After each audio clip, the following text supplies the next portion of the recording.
Okay. Good afternoon. Obviously, the end of the football season, European football season, is now upon us. We've obviously had the Europa League final in midweek, which Eintracht Frankfurt won in a penalty shootout, much like the FA Cup final the weekend before. We've obviously got the Europa Conference League final on Wednesday between Roma and Feyenoord, and there will be a preview video. Can Mourinho win another trophy in the first season with a club? The only club he has not won a trophy with is Tottenham. Every other club he has won a trophy in his first season with said club. And then, of course, we have the Champions League final a week today between Liverpool and Real Madrid. Let's hope these two finals don't go to penalty shootouts. And obviously, with the Mourinho in charge of Roma, can he repeat what he did with Man United against Ajax in beating a Dutch side in a European final in his first season with a club? And so we'll have to obviously wait and see with that. Obviously, the Premier League relegation and title battles go down to the last day of the season. It's now between Leeds and Burnley. Everton have secured their Premier League status for another year, beating Crystal Palace 3-2. There was obviously the unsavoury scenes with the pitch invasion, and that has been a big point of discussion in recent weeks, is the amount of pitch invasions and violent scenes regarding pitch invasions we've seen in recent seasons. And there's been a huge spate of them in recent weeks across Europe, not just in England, but they're very high profile. The media have latched onto that, and it'll be very, very interesting to see what happens in response to these pitch invasions. The Everton one, there were some unsavoury scenes. There were some unsavoury scenes between Sheffield United and Nottingham Forest in the playoffs. So we'll have to see what happens there. Again, UEFA have been heavily criticised for their allocation of tickets for finals, with the amount of corporate tickets given out and the allocation numbers for tickets for the teams involved.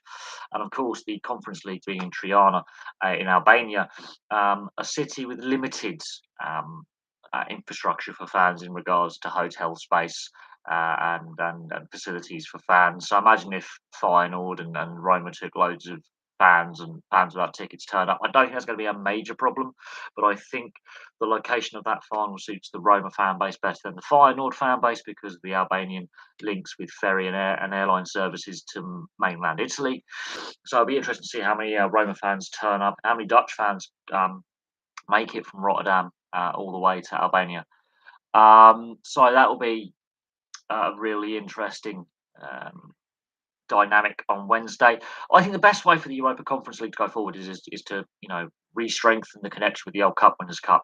Revalue the domestic cup competitions, which is something UEFA have devalued for 22 years since they scrapped the Cup Winners' Cup, and it hasn't really benefited those lesser European leagues, so to speak. Because one of the teams in the final is Italian, and the other team is Dutch. And since the Champions League era, only Portugal and France and Holland have had single, time winners in the Champions League. The other leagues have had multiple winners in the Champions League in Germany, Italy, Spain, and England. So I don't think the Conference League has quite done what it was intended to do in its first season. But Bodo Glimt had a good run. So I would think the better way for the Conference League to go forward is to bring back that connection with domestic cup competitions. It might make it a bit more interesting with some of the lesser European top flight leagues having representation in the late stages of a European club tournament. I do believe Alexander Serafin is the right guy to reform UEFA. How the reformation of the reformation. God, we're talking about what was religion in Europe here. How the reformation of and the reform policies, how they're implemented, and the proposed changes to certain formats, especially to the Champions League, and the relationship between fans and UEFA and clubs and UEFA going forward. It's going to be interesting in the next couple of years.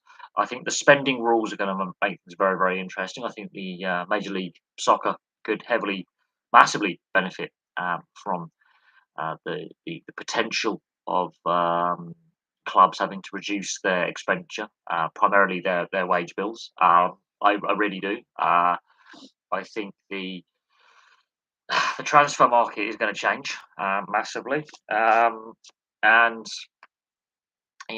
that's that's where things start to become really, really complex, really interesting, and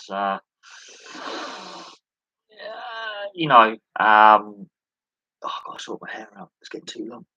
And yeah, that's where the complex relationship between clubs and UEFA, and the relationship between fans and UEFA, and this is where again the ticketing allocation of finals, the amount of corporate tickets has come into question.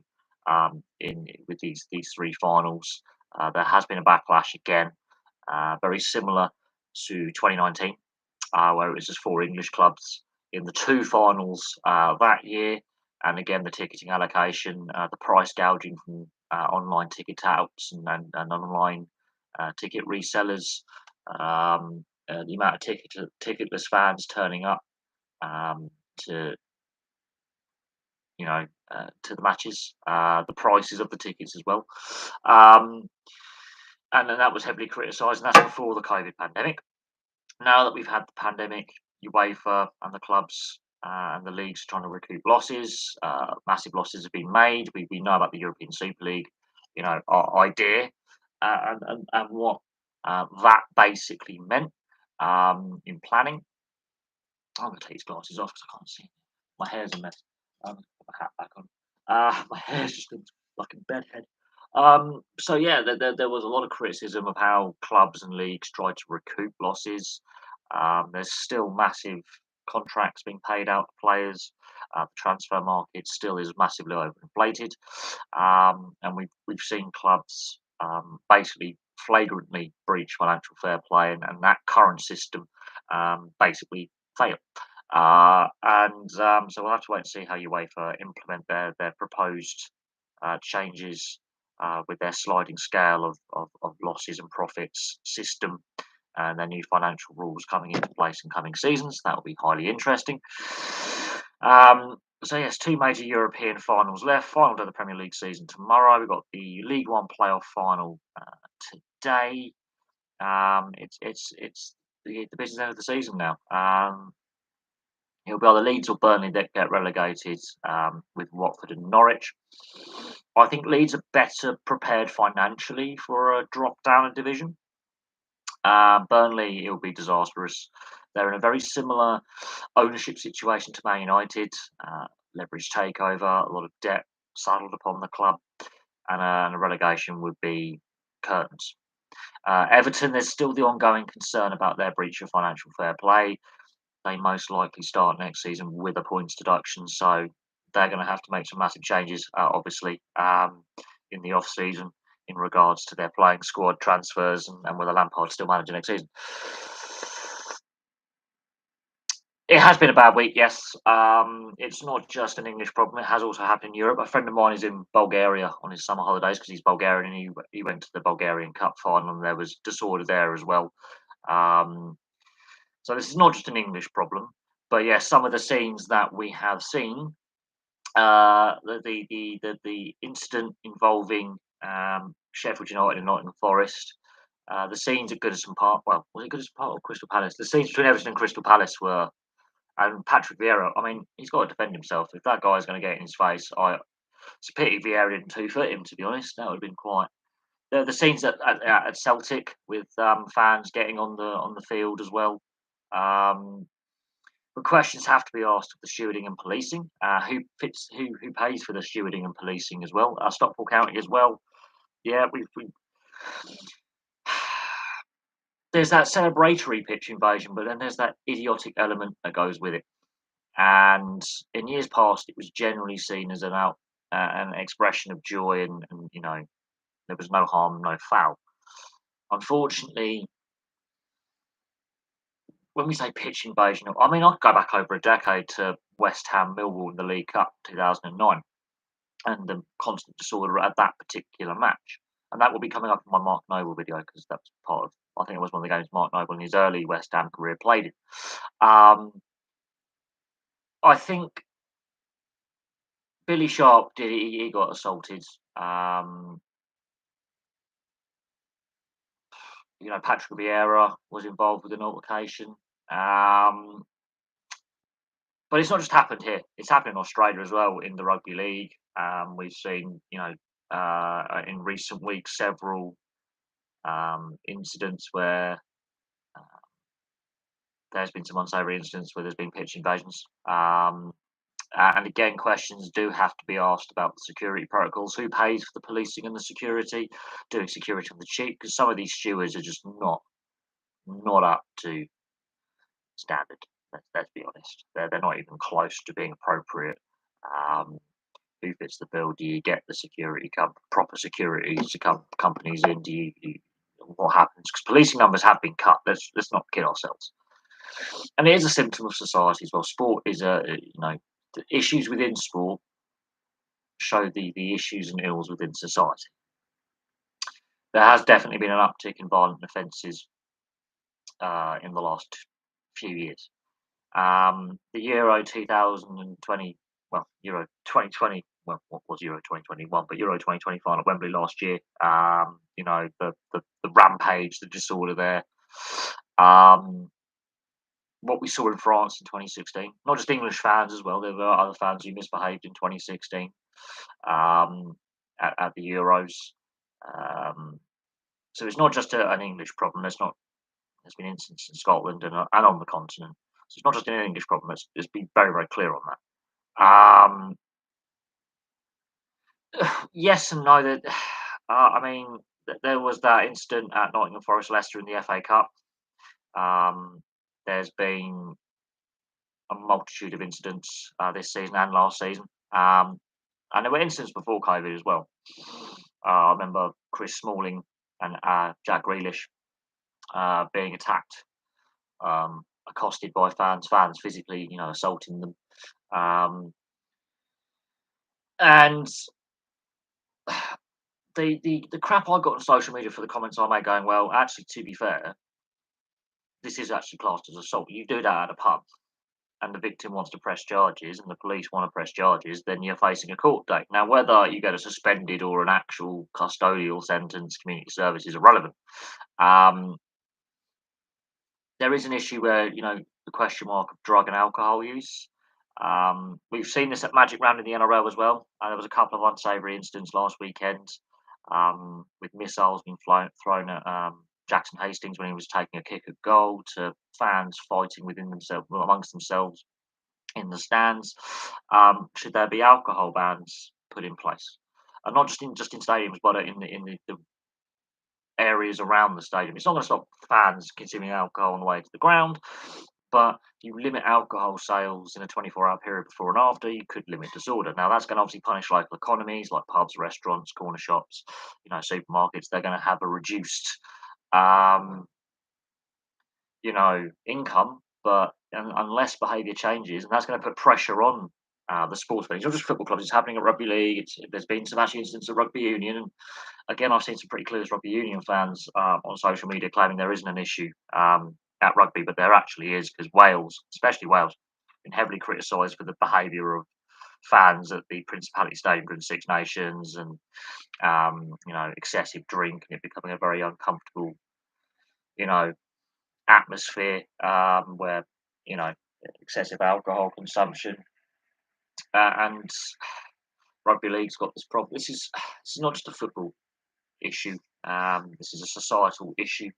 Yes, there were a lot of issues during COVID. I remember when the initial lockdown was relaxed to the rule of six, and I went to see a couple of friends, and they lived by the River Thames, so we were walking down the river between Maidenhead and Windsor, where they live, along the north bank of the river. And we get to the Windsor end, and there's a field opposite on the eastern side of the river, on the north side of the river.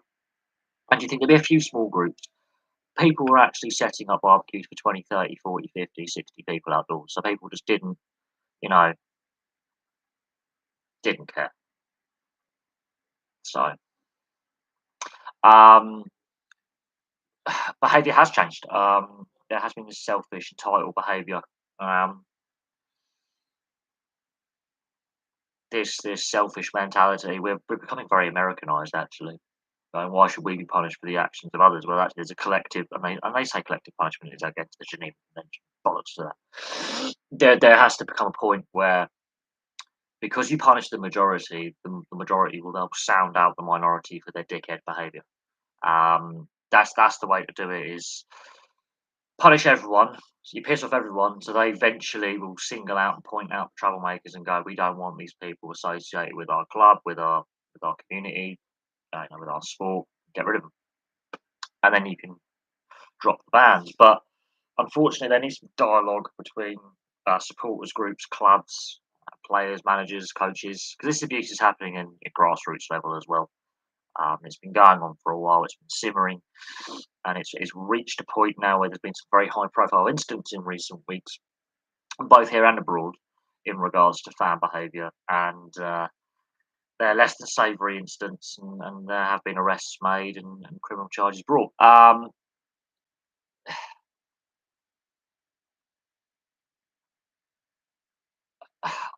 I think the the issue with putting fencing up is obviously what they do it in Europe, though. They have fencing still in Europe. Um, and I've seen stadiums in Europe, they still have the cages as they were known. And there's crowd disorder in Europe as well. Their press, however, report things differently when there's disorder. Either they don't give it the airtime, so they're not giving these idiots coverage, which is one thing. Stop feeding their egos. Stop encouraging repeat behaviour because you will get the copycat behaviour. But a lot of the some of the stadiums are actually in a poor state of repair. Other stadiums have had massive investment, but um, there is a fair bit. Look at the segregation of fans. It only happens in a couple of sports. It doesn't happen in cricket. It doesn't happen in rugby union, but it does happen in rugby league, in ice hockey, and in in football, obviously, because fans cannot behave. I haven't heard the comments from Alan Brazil and Trevor Sinclair, but I don't rate Trevor Sinclair actually as having a brain, to be honest. He doesn't come across as an overly intelligent individual. Um, no, it didn't stop Frankfurt getting on the pitch against West Ham. Again, that's down to the security and the policing. And yes, that was in Germany, and that's a German problem because Frankfurt have a very active hooligan element surrounding, and German football in general is a very active hooligan element. Very well organised, very violent, as we saw in the hours leading up to the final in Seville. There's there's definitely something to be said, that with the issues are long-standing. There's been some articles in the mainstream press trying to blame it on current social society trends and current issues, which I think the pandemic and some of the flaws in society, I'm using flaws, that's good terminology. The pandemic has highlighted some issues within society in general, the haves and have-nots, the how things have been dealt with. Um, but I do think looking at the sale or restricting the sale of alcohol um, before and during and after matches may be a solution. Alcohol-free fan zones may be a solution. And tougher policing in regards to public drunkenness and public disorder around that period. Because you can enact, I think they're called Section 60s over here in the UK. For a 24 to 48-hour period, the local authority and the police can apply for a section. I think it's a section, an order 60 or something. We had one in place recently for a spate of knife crime, gang-related violence. Ironically, where I live, just a bit further down in the next borough along, and that was constantly renewed every 24 hours because there was a spate of violent crime. You a local authority and a police force could apply to a district court for I think it is a Section 60 um, under the Public Order Act, whereby certain activities are prohibited or frowned upon within that period, and groups can be stopped, searched, and or arrested should they fail to comply. I don't think I wouldn't like to see that happen, but that is a possible solution. Is a Section 60 is in place, which means anything in that geographical area that is covered by the court order, they could say alcohol sales are now banned for 48 hours. Now they could say groups have to be in certain designated areas, and other undesignated areas. You are banned if you are seen congregating a group more than X amount. You will be faced to a dispersal order and or arrest. Um, yeah, I think they should have definitely much tougher sentencing, bans for life from sporting venues, heavier fines. I think the clubs also as well, because listen to what Jurgen Klopp said in regards to, when he was asked about, the ticketless fans in regards to Rangers, is in regards also to obviously when Liverpool play Real Madrid in their final, and he dropped a hint saying, you know, we love the support. 100,000 ticketless Rangers fans and about 30,000 ticketless Frankfurt fans turned up in Seville over the in the week. That is just insane. That's a whole city worth of people, or a large town worth of people, has just descended on another urban location without tickets. Now there's two stadiums in Seville, so you've got Sevilla's stadium and Real Betis' stadium. 57,000 Rangers fans were put up with a big screen in the other stadium. That still meant there was a lot of 50, 60,000 ticketless fans in the city of Seville and the surrounding area, drinking copious amounts of alcohol and brawling, basically, either with each other or with the opposition fans. But unfortunately, the social media and the media, and the official club social media pages sort of semi-encourage these fans who haven't got tickets. And this is where UEFA has to take some responsibility with their ticket allocation for fans, because half the tickets for the Europa League final went to corporates. A quarter of the tickets went to Rangers, and a quarter of the tickets went to Frankfurt. Half the tickets went to corporates. It's the same for the Europa Conference League final and the Champions League final. That, for me, also adds to an issue of ticketless fans loitering around outside stadiums trying to get tickets via touts, which is illegal, drinking copious amounts of alcohol, and whether they're at home or abroad for major cup finals, and then the ultimate ensuing trouble that results. Now, imagine if that happens in Qatar. It's going to be tasty, because that's Sharia law. That's some pretty tough stuff over there. There are designated areas where Westerners can stay and drink.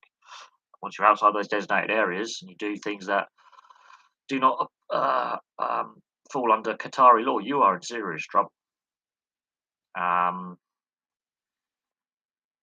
And the fear is that it's not just English fans, but a lot of European and North American fans will misbehave in Qatar. And FIFA is deeply concerned about that, and South American fans. There will be disorder. Now, we didn't really see that in Russia, but there was a lot of Foreign Office warnings from the UK and every other country going, behave yourselves. And that was widely publicised in the build-up to tournament. There was footage circulating on social media 3, 4, 5, 6, 7 hours before the match last year, the Italy-England game, the final, of fans already, whether they had tickets or not, high on drugs and pissed up, already, off their nut, basically. And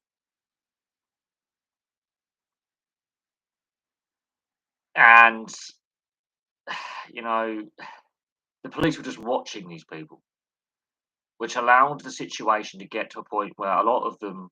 There was various boroughs in London and other locations around England had put up fan zones. They did in the World Cup in 2018. Almost everywhere I went in the summer of 2018 when I wasn't at work or watching games, you could see them preparing fan zones for the World Cup. And every bar and pub had applied for extra licensing applications for like extended opening hours, outdoor seating. There was provisions put in place so fans could gather, families could gather. So if you want to go to the pub and drink, which I did for the semi-final, I got quite, and the third, fourth place playoff, and I did get quite legless. Not going to lie, I got very, very drunk. Um, there were provisions put in place by license holders and local authorities for fan zones all over, the world. Actually, I mean, in Uruguay, for example, when Uruguay were playing, schools shut down. They allowed the kids to go home. They did lots of things in communities. They put fan zones up. Great community involvement. So it's not just an English thing when you put fan zones up. Um, but yeah, it was quite embarrassing because the authorities did nothing. Um, that they it was a, it was kind of obvious in the 2 3 days, but after the Germany game especially, very very obvious in regards to social media. People were like, "Let's have a day out in London." All over, not just people locally to London, but further afield. People were skiving off work or booking time off work and travelling down trying to get tickets. And Wembley has a limited capacity of what, 90 odd thousand. And again, UEFA heavily criticised again over the ticketing allocation for because there's a big Italian community in the UK anyway, of second and third generation Anglo, Scotch Italians and Welsh Italians in the UK. There's a big Italian second or third generation immigrant community in the UK, and of course English fans as well, and neutrals. The ticketing allocation again, the corporate's got that middle tier, the corporate tier as I call it. Um, they need to look at that seriously because you eventually are going to have a problem where this is going to be a recurring thing at every major tournament, and it's going to continue to happen on a regular basis until they sort out the ticketing and they make the ticketing allocation fair. And I'm not beating around the bush there. I think that the way UEFA and FIFA do ticketing allocation for games is wrong. In regards to the ticketing allocation and the problem that they had, yes, they would have filled both stadiums in Seville and still had about 20 to 40,000 ticketless fans in and around the city centre and the suburbs and satellite cities and towns.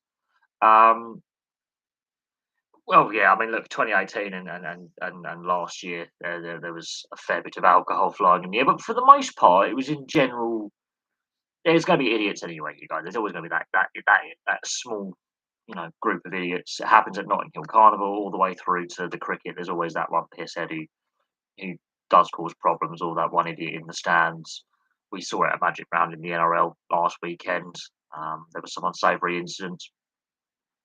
We've obviously seen it with the pitch invasions in the last couple of weeks in regards to teams making the playoffs or getting promotion or avoiding relegation or whatever it may be. We may see it with Man City and Liverpool at the weekend where, depending who wins the title, there could be a pitch invasion. That is a big concern that is out there from the authorities. And hopefully it doesn't happen. But let's say Burnley or Leeds, one of those two teams survive, we could see disorder at one of those games,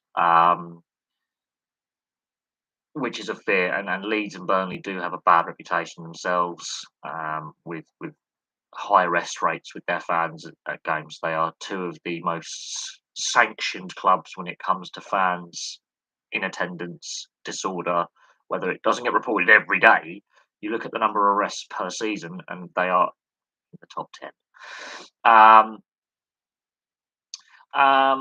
But I do hope fan zones do return, but there's less money this year because of COVID and the costs rising to enact such a thing. Although it probably would be a benefit to communities to have said fan zones.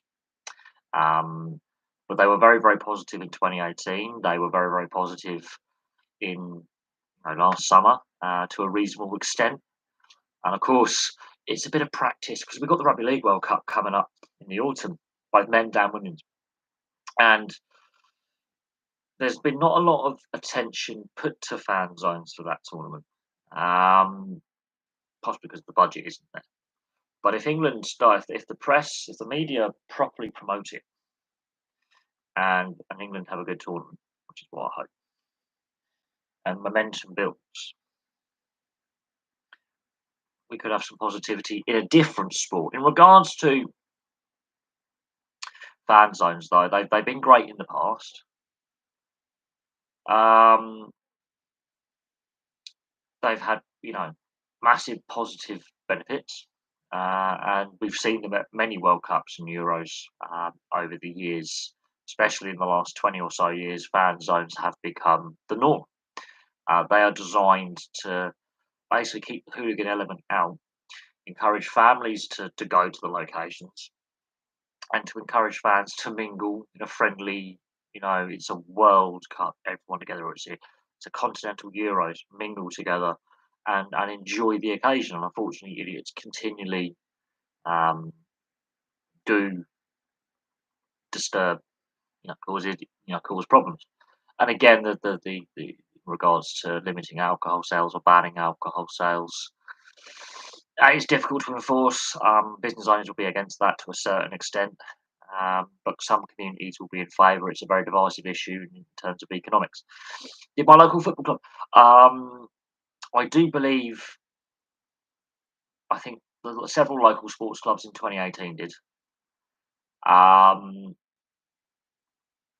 but where I live now, the nearest sports club is the local cricket club, and whether they did or not, because it was in the middle of cricket season, they might have done in order to increase revenues. But I do know that in 2018, local sports clubs in the area where I live did show games on the big screens because they have licensed bars, and that's one of the ways they can make income is to get non-members through the door and spending their money. Um, but you know, last year I was working. I had 2 weeks off and for the group stages, which was kind of handy. And then I was working and then rushing home to make the games in the evening. So my work life balance worked out last summer.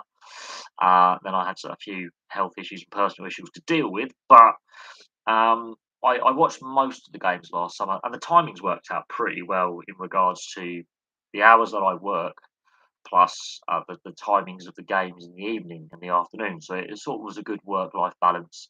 Obviously, we've got the women's Euros coming up as well. I'll be covering that. Um, Hopefully, that's a good tournament. There's hardly unlikely to be any crowd trouble in regards to the women's Euros, and for some reason, women's sport doesn't get the same problems that men's sport does. Um, but it's an opportunity, I think.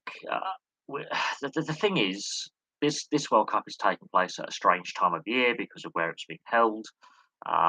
The Not every team has qualified for the tournament yet. There's a few playoff games to be played. So the tournament itself is going to be interesting for a variety of reasons, and the outcomes of the tournament could be very, very important for the direction of the global game, international game.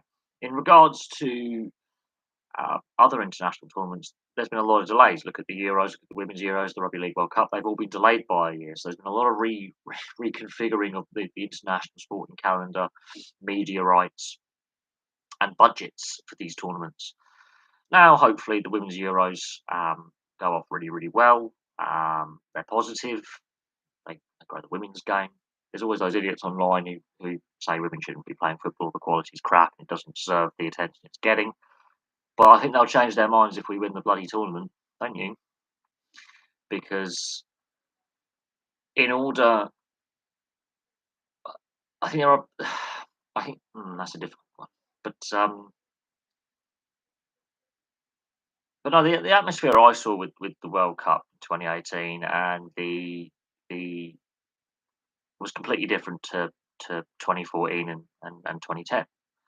There was a marked difference in the attitudes and atmosphere. There was a more positive atmosphere behind that tournament. 2010 there was a nasty undercurrent when I would go to pubs and so because I was still a drinker at the time and socialise with my mates and watch games. There was a nasty undercurrent, and that's what I fear with this World Cup because it's taking place near the Christmas period, which is generally one of the busiest periods for licensed bars, Christmas parties, and such. That there is going to be related issues with that. Um, and the hospitality industry is desperate for income and revenue, and you know banning alcohol sales in regards to times of matches will have a negative knock-on impact. But again, that's it's a wider debate. Um, but it's a very interesting question. Um, all these questions are actually all linked from one answer to the next, so it's very interesting how they're put to me. Um, but no, I've seen the footage of the Vieira incident, for example, between Palace and Everton. I've seen the image of the Billy Sharp, Forest Sheffield United incident. I've seen footage of the Stockport County pitch invasion. I've seen the footage from various angles of all these incidents. Um, so that's that one. What are my thoughts on Amnesty International that FIFA should match the 440 million compensation for human rights abuses? The fact that the tournament's even there is a human rights abuse, to be honest. No corruption got the tournament there. I was actually reading an article yesterday in regards to Saudi Arabia and their official policy on sport and what is and there has been a leak, actually, leaks, various Der Spiegel football papers and Der Spiegel, the German publication, um, in regards to sports washing. It's basically what some of these undesirable regimes like Russia, like Saudi Arabia, like Qatar are doing. They're trying to present a more smiley, happy face. There's no problems there. Um, I think FIFA, the damage reputation done to FIFA since all the allegations broke in 2015 with the FBI-led investigation and the FBI and Swiss federal prosecutors investigating FIFA and what the aftermath of Sepp Blatter and Michel Platini at UEFA and other high figures in sports administration within football, obviously getting arrested and prosecuted and charged with corruption offences. You know, is is there. So FIFA's been in damage limitation mode for what, 7 years. So for the last, well, even the years building up to that, we knew there was corruption at FIFA for 2-3 decades. We knew, but no one wanted to do anything. But the last 7 years, the amount of information that's come out about the dealings within FIFA has let fans, a lot of fans were naive or disinterested because they just want to see their national side do well, or they want to see their club sides in UEFA competitions do well. So they really didn't pressure the governing bodies into cleaning up their act. There was an indifference for a long time, and a lot of fans knew there was corruption there, but they didn't want to, call for change. So FIFA's, since the awarding of the Qatar World Cup, more and more questions were asked, and obviously in 2015 we know what came out and the aftermath of that. And there are still questions, and there are still matches under investigation, and contracts under investigation, and dealings under investigation that have subsequently been investigated or were being investigated before the 2015 allegations came to light, and that case went to court. But if FIFA doesn't pressurize, because this is Qatar trying to cleanse its international reputation through sport. Same as Saudi Arabia. Same with what Russia did before the conflict in Ukraine with the Winter Olympics and the World Cup and the F1. Same as Saudi Arabia with the boxing they've had in the F1 and the Formula E. Qatar with the MotoGP and now the World Cup. They're trying to cleanse their international reputation because of what happens internally with pretty vile domestic, human rights abuses, and then they're funding terrorist organisations. So we know all about that.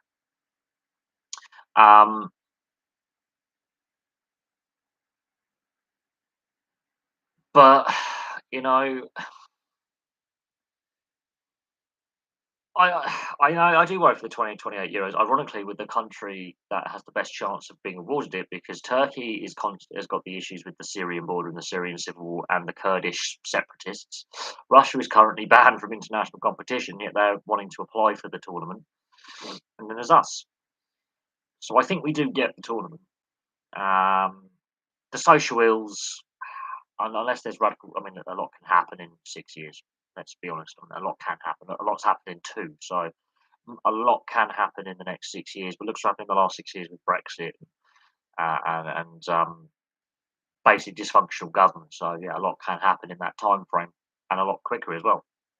Um, we have the stadium infrastructure. We've got the transport infrastructure. The stadiums are already up to UEFA and FIFA standard. We've got enough. We've got enough stadiums to host a World Cup and a Euros combined. Um, so the stadium and surrounding infrastructure is already in place. There are plans for more stadiums to be renovated between now and that tournament, with other clubs moving to new facilities. Of course, we've had the Rugby League World Cup, which has led to an investment in stadium infrastructure as well. We've had the Rugby Union World Cup, which has led to again a boost for stadium infrastructure improvements. So we've already hosted some major international tournaments in recent years, and we're about to host another one later this year. So that goes in our favour. The constant crowd disorder and the way the press report it. It's not that doesn't happen elsewhere in Europe or elsewhere in the world. It's the way the press here report it, and it adds to this stereotypical image that our fans are louts, which for the majority they're not. But unfortunately, when you see the fans of the Alan Brazil Sports Breakfast Facebook page, you'll find out that homophobia and sexism and racism is still rife, and still there. And a lot of them, laugh at the instance rather than actually go, "What a prick." Um, I'm not in favour of countries hosting events with poor human rights records. I mean, correct me if I'm wrong, but there is a certain city in Saudi Arabia you cannot visit. You mean Mecca? Unless you are, yeah, there are certain areas in Mecca you can't visit. Saudi Arabia wants to open up to the world, but if we were an expat worker, we would have to live in special compounds. So I'm not in favour of Saudi Arabia having the world international tournaments. I'm not in favour of Qatar having them. But hey, sporting governing bodies don't care where the money comes from as long as they get paid. Newcastle United owned by the PIF. They're not totally owned by the PIF. Amanda Staveley and the Reuben brothers, ironically, a Jew, a Yorkshire bird, and a Saudi prince, have different shares in the club. They're not the sole owners. That's something that needs to be put out there. They have a 70% stake in the finance. They're not the public face of it. Amanda Staveley and the Reuben brothers are the public face of. You couldn't make any more stranger bedfellows. Wahhabist Sunni Islamics. Fundamentally, Wahhabism, which is a brutal form of Islam, which most of the Muslim world do not agree with, by the way. A couple of secular Jews in the Reuben brothers, and Amanda Staveley, a slapper, quite frankly, because she's had plastic surgery done, so she's not an attractive human being anyway, from Yorkshire. You couldn't find stranger bedfellows in regards to Newcastle United ownership. I'm being a bit, tongue in cheek with calling her a slapper and all that, but you've got 10%, 20, and 70%. Staveley, Reuben brothers, and the PIF. The concern was that it would just be a figurehead with Amanda Staveley and the Reuben brothers as the figurehead, and in reality, all the money would come from the PIF. The Reuben brothers themselves are worth, several billion. Amanda Staveley's worth over, 400 million herself. And then you have the Public Investment Fund, which is just a bottomless pit of corrupt cash, because the corruption in Saudi Arabia is a thing. I was reading, up on the actual proper fact file of Saudi Arabia, and I was reading up, on the economy, how it's structured, the Public Investment Fund, their sports washing. Because I was reading up on sport in Saudi Arabia. They have an international ice hockey team. Well, they did. Yeah, they tried to play ice hockey and they didn't do very well for a year. Who knew? So they've been trying to sports wash for 20 odd years, 20, 30 odd years. This is actually a policy that the, the central government of Saudi Arabia has been doing for a very, very long time.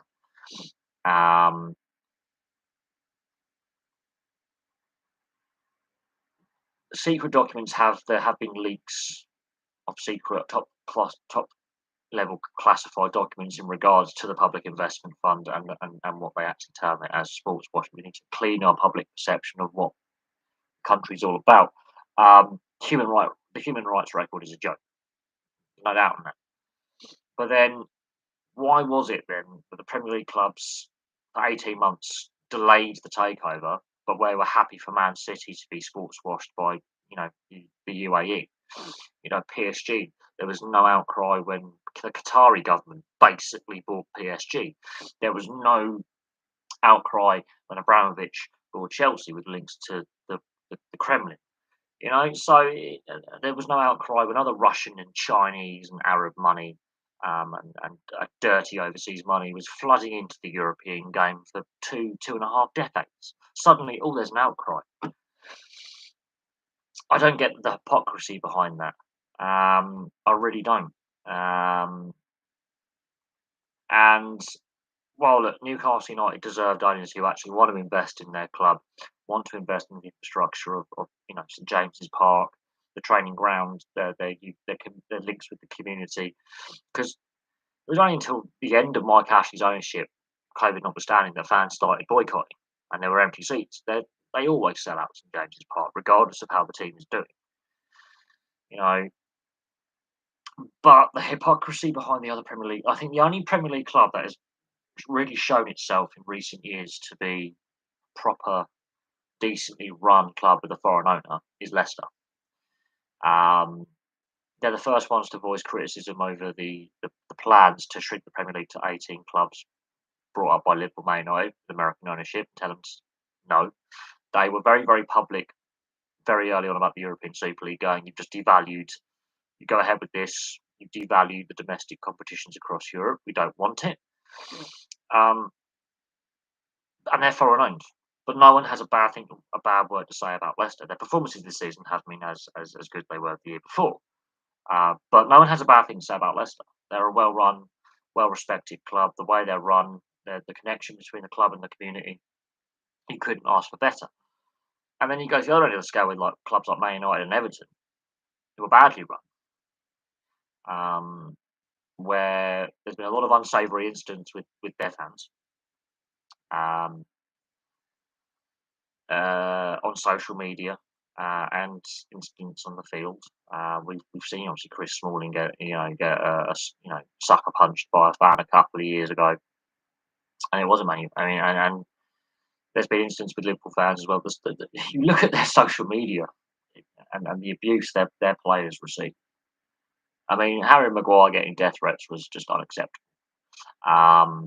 The whole Mason Greenwood situation, we should find out what happens with him in the next coming days. I believe it's beginning of June we find out what exactly happens to Mason Greenwood. But in regards to that, the abuse that players have received from certain fan bases is be it physical or on social media. There's a lack of accountability because the weakness of the social media companies to clamp down on some of the vile crap. And I've seen it in my comment sections. I've seen it on here. This is why I've changed the chat rules to you've got to be subscribed for a length of time. You subscribers only can comment, that kind of thing, because I've had enough of some of the vile crap. And the social media companies don't do enough. They really don't. I mean, I could go on Facebook right now, and I could bring up some of the comments, and I will. I'm going to go on the Alan Brazil Sports Breakfast Facebook page, and I'm going to read out some of the comments, and you'll be stunned by how vile some of these things are. And they got moderators, by the way. They do nothing. Let's have a look. Oh, got 13 notifications. How many of them are in the Alan Brazil Sports Breakfast? Here we go. Oh, that's a positive one.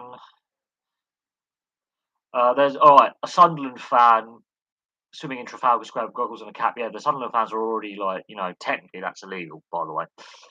So here's the comments. His once yearly bath. We don't get out much, That's a bit of a funny one. Hopefully the woman who shit in the fountain years back isn't there. He thinks it's the Thames. Okay, there's some banter ones there, not overly bad. Let's find. Let's have a look. What other ones we've got? I'm trying to find. Let's just have a look because some of the comments on here are go away. No, I don't want to. Missing. Saw Brazil and Parlour show last night. Brody Brilliant and stories. Hands up. Who think Everton have the worst fans in the Premier League? Not really. There's the footage of Vieira.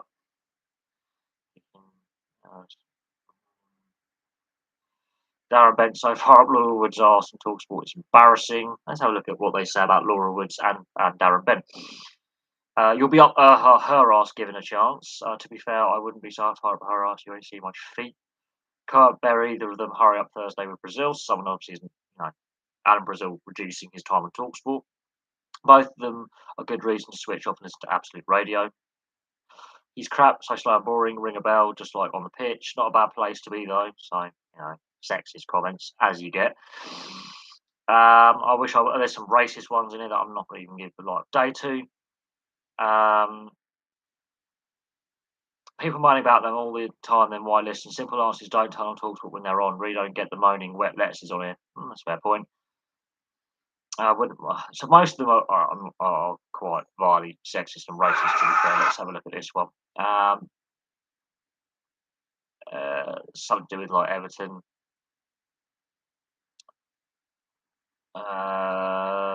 Haven't won a trophy since '95. How can the players celebrate? They should hang their head in shame after the. No, that's a decent one. Funny Rush. What's the odds Lampard being first manager next second season? That's a fine one. Here we go. Players like loses the whole. Oh God, so many people can't even spell.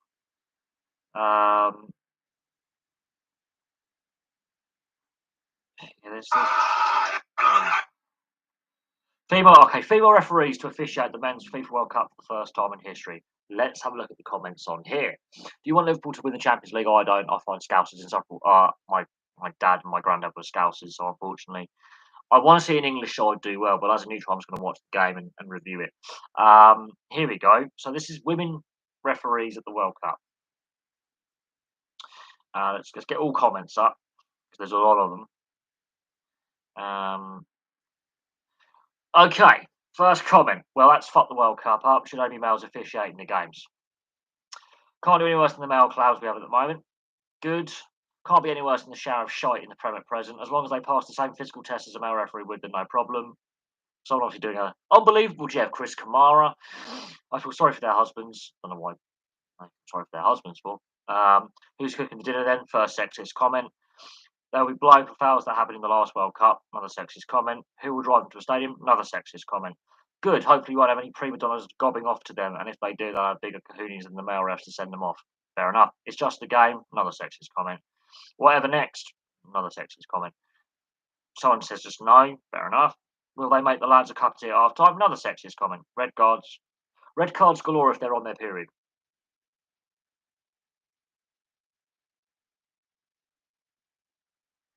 So many red cards to come. Can't be any worse than the Premiership refs. Who's going to tell the Qatar government? That'll be interesting, actually. Who's going to be making the tea and sandwiches? Another sexist comment. Why? Oh no, if they're good enough, it's all that matters. The guys laughing who are against it, I treat them as second-class citizens. Plenty of shit male referees. Fair play to that comment there. We have a very good lady referee in the MPL. I think that's a local league. She takes no nonsense from any of the players. About time, good luck. Fair enough. Positive one. Will they be well? Oh god, there's a racist one. I'm not even going to comment on that one. Good for their male refs are most poor, so they deserve a chance. Fair enough. I don't think that decision making was their strong point. Another sexist comment. Can't be any worse than the Championship referees this season. If they're good enough, they're good enough. Fair enough. They'll be in the pubs next. Another sexist comment. Being gender specific will upset the workers.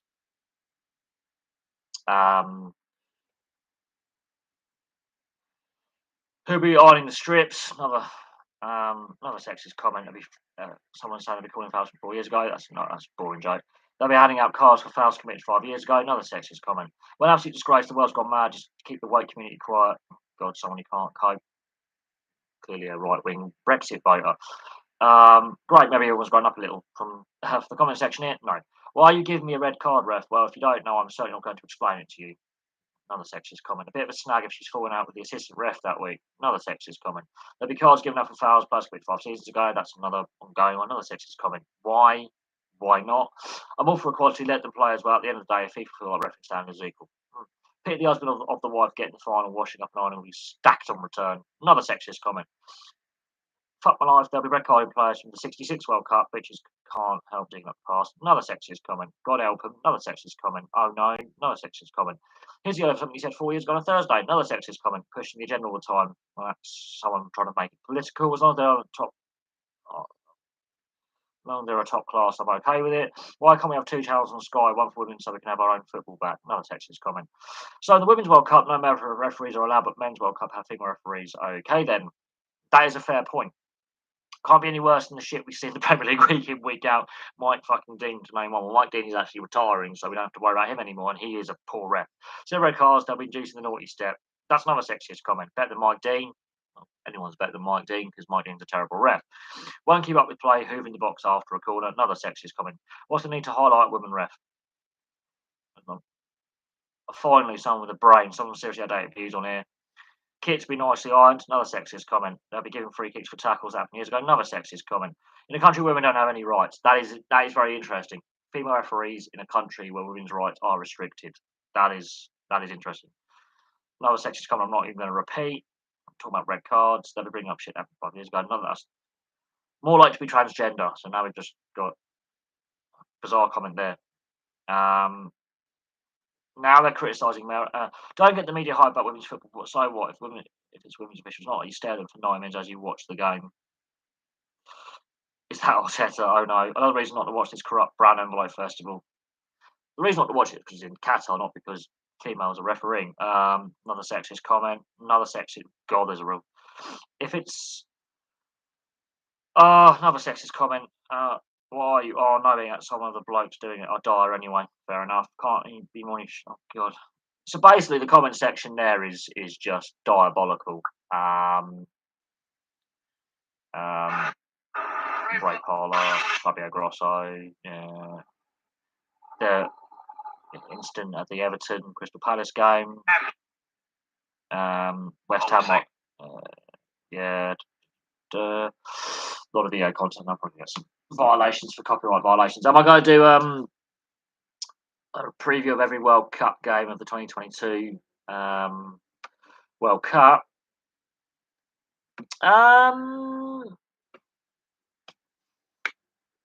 I may not be able to watch every single game because it's taking place near the Christmas period, and my work gets busy that time of year. I will try and review as many matches as I can, and I'll try and watch as many matches as I can. Because of the time of year it's taking place and the time difference, obviously the work-life balance, the hours that I work, I will do my best. But it's 6-7 months away, so I'm not overly bothered right now. Right now, I want to focus on doing some previews for the 2 other European finals. Obviously, got a Mark Noble video coming up after he retires tomorrow. And of course, whoever gets relegated out of the Premier League, is it going to be Burnley? Is it going to be Leeds? Let's have a look at what happens there. We've got the Women's Euros. We've got the Rugby League World Cup before then. We've got State of Origin, both men and women's. There's a lot to happen between now and the World Cup. But I could preview the groups when all the teams are qualified, but I won't be able to preview all the games. There's just not enough time in the day between work and all that. Do I want Liverpool to win the Champions League? I'm still watching that as a neutral. Yes, my dad and my granddad were Liverpool fans. I've got friends who are Liverpool fans. I don't like Real Madrid. I hate Real Madrid more, but unfortunately, the Liverpool fan base does unfortunately keep doing things that unfortunately brings the game into disrepute. the Liverpool are not as well liked as they think they are. The media seems to think they are well liked, but they're not. I don't like either club. There you go. Even though I do have a Liverpool kit in my collection, I'm not a fan of Liverpool myself. Um, I'll be watching both the remaining European finals as a neutral. Obviously Leicester and West Ham couldn't make those European finals. Obviously Rangers came up short against Frankfurt. But I will be watching as a neutral. I'll just review. I like the style of Liverpool. I like some of the players that play for Liverpool, and I like the style that they play, and I like Jurgen Klopp. I just don't like the club. I can like a manager, and I can like certain players in their team. And the way they play doesn't mean I actually like Liverpool, but I appreciate the way they play, the way they set up, and their style of play. Yes, and I appreciate the players that play for them.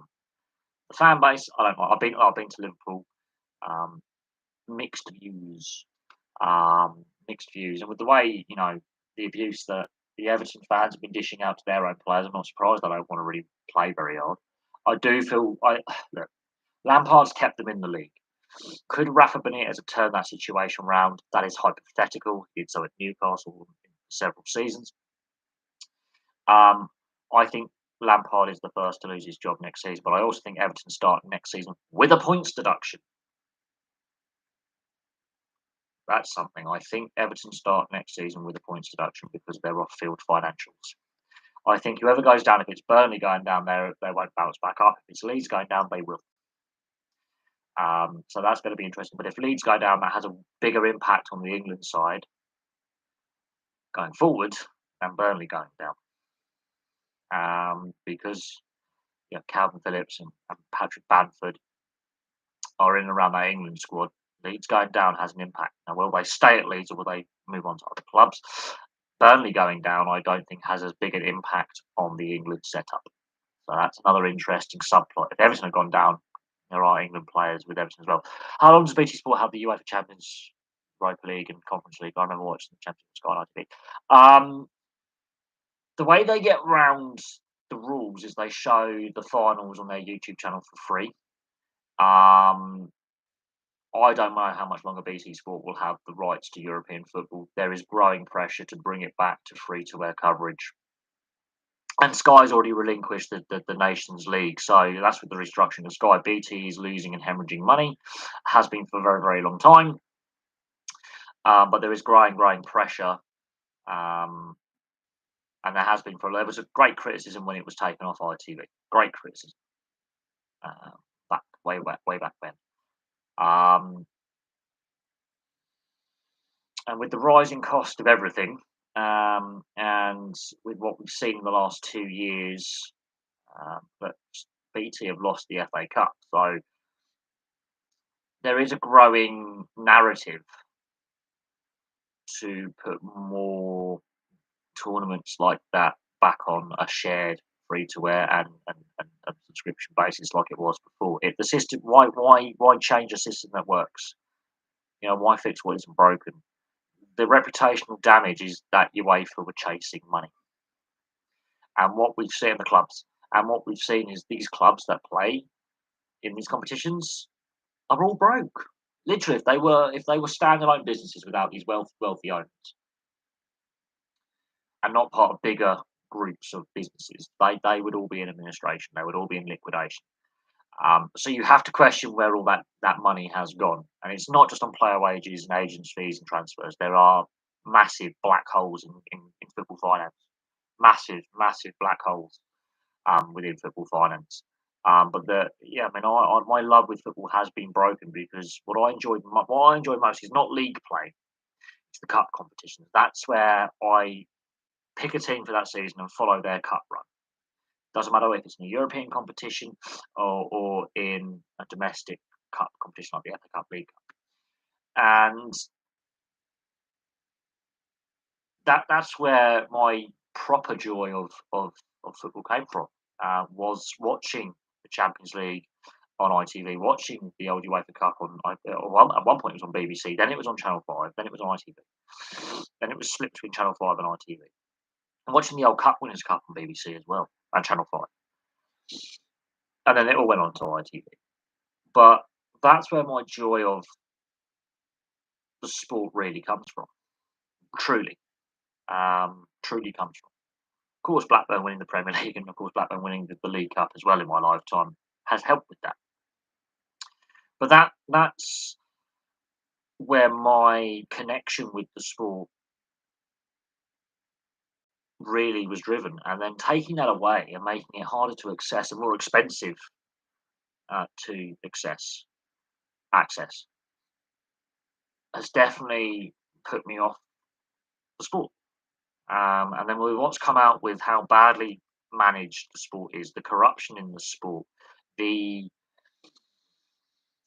the overinflated wages and transfer fees and the agents' fees over many, many years.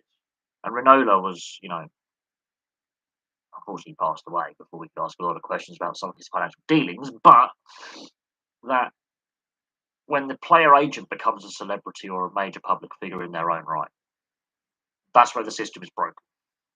The best agents or player agencies stay behind the scenes, very, very quiet, not a lot of publicity. They do the best for their clients, the best for the clubs as well. Take their fee, do the legal paperwork, and just stay under the radar, quite quiet, earn their money in a decent way, quite transparent, and get on with it.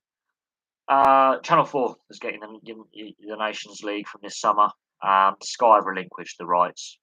That's to do with Sky's restructuring under their Comcast ownership. Comcast is the new owner. It's no longer the Murdoch Media. It's now been sold off by Murdoch. So the News International empire is crumbling.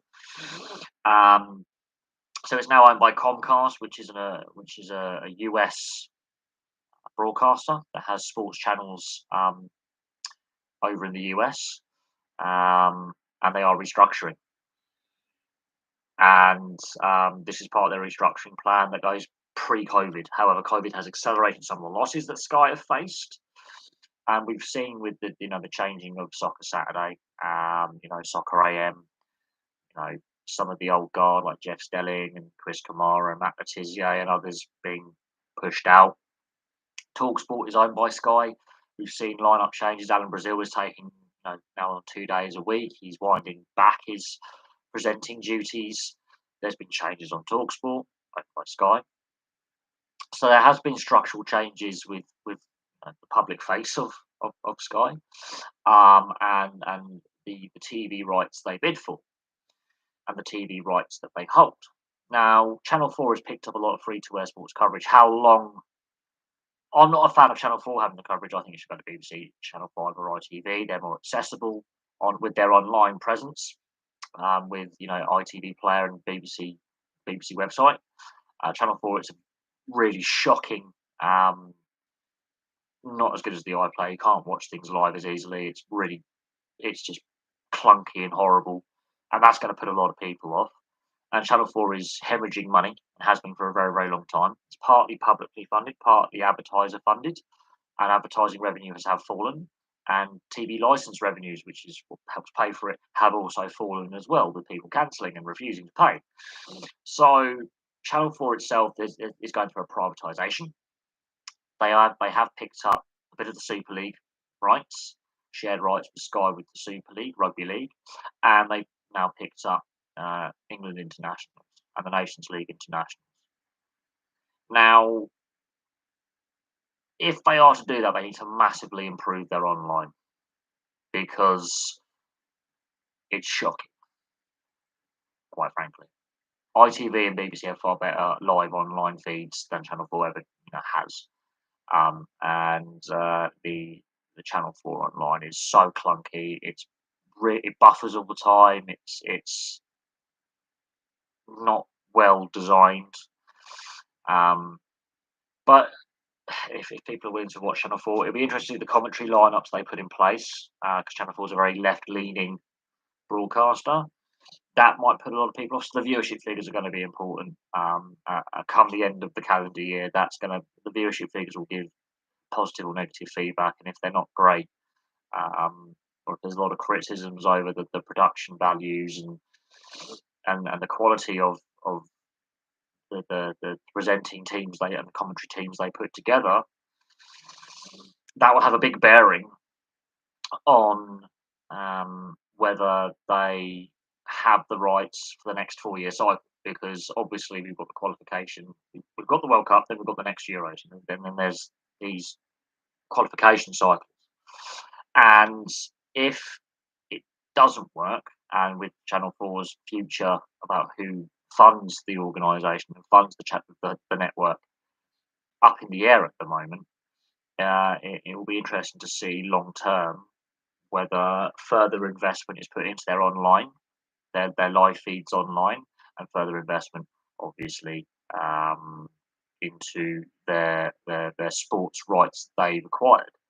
Um, yes, it's a good sign that the Nations League. I've always said the Nations League should have been on free to air, but ITV and BBC are limited with how many live games they can actually, and tournaments. They share the rights for World Cups and Euros. BBC's got the rights for the Rugby League World Cup.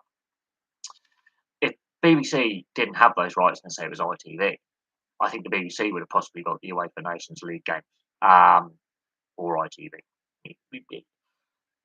But they acquired the rights for the Rugby League World Cup. The Rugby Union World Cup's on ITV for the long-term future. So that's sort of limited the amount of reach those two networks have. So Channel 4 and Channel 5 were the ones that would be putting their hand up.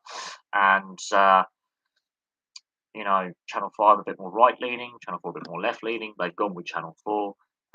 Now, whether that solves Channel 4's viewership issues and money issues, with more people watching the adverts and, increasing ad revenue, which is crucial for the direction of Channel 4. The risk is with the proposed privatisation, full privatisation, because it's semi-private, semi-public funded, and the changing of the funding model for the network will go a long way. Whether they can continue to bid for the rights for the UEFA Nations League. Now, I'm not a big fan of the concept of the UEFA Nations League. I think there are other ways to organise the international calendar. I think the friendly should have been scrapped a long time ago, and I think the other competitive internationals outside tournaments should be the qualifying tournaments, and you could fit them in the summers in between World Cups and Euros. So you have the Euros 1 year, then you have the qualifying tournament for the next tournament, then you have that next tournament, then you have the qualifying tournament, and then you have the next tournament. You get rid of these stupid international breaks that happen 3 or 4 times a season. Look at this season, how heavily disrupted it was with these international breaks coming every couple of weeks in the first half of the season, partly because of the reconfiguration of the international calendar, because of the World Cup taking place when it was, and partly because of COVID delaying the Euros the way they did. But there is a better way to fit international football around club football. And you can get rid of the international friendlies altogether, and just every international is a competitive international, because it's either a qualifier in a qualifying tournament or the actual mainstream tournament itself. That's how you should do it. Each international should mean something. Now, the UEFA Nations League is in there for what purpose? It's a hybrid of friendly / competitive international, with the way it goes towards the coefficient, the ranking points, the qualification seedings and it overcomplicates. It's just there's too much. You get market saturation. You now have 5 broadcasters in the UK showing football at club or international. 5 broadcasters now with Channel 4 when they pick up the rights to the UEFA Nations League, and 5 broadcasters. That is a sport which has reached market saturation completely. No, 6 if you count Premier Sport. 6 broadcasters, because they're free sports, Premier Sports Network. 6 broadcasters, be it on free to air or subscription, are now showing football, be it domestically, internationally, or overseas leagues. 6 broadcasters. That has got to be market saturation. That has got to be market saturation. There has to come a point where you have to think there are other sports out there that people want to access and want to watch. And too much money is going into that one sport.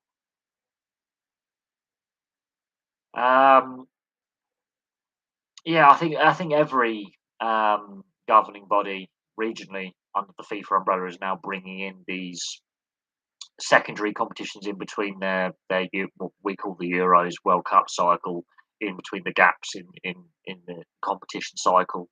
Um, there's got to come a point where the players are playing too much.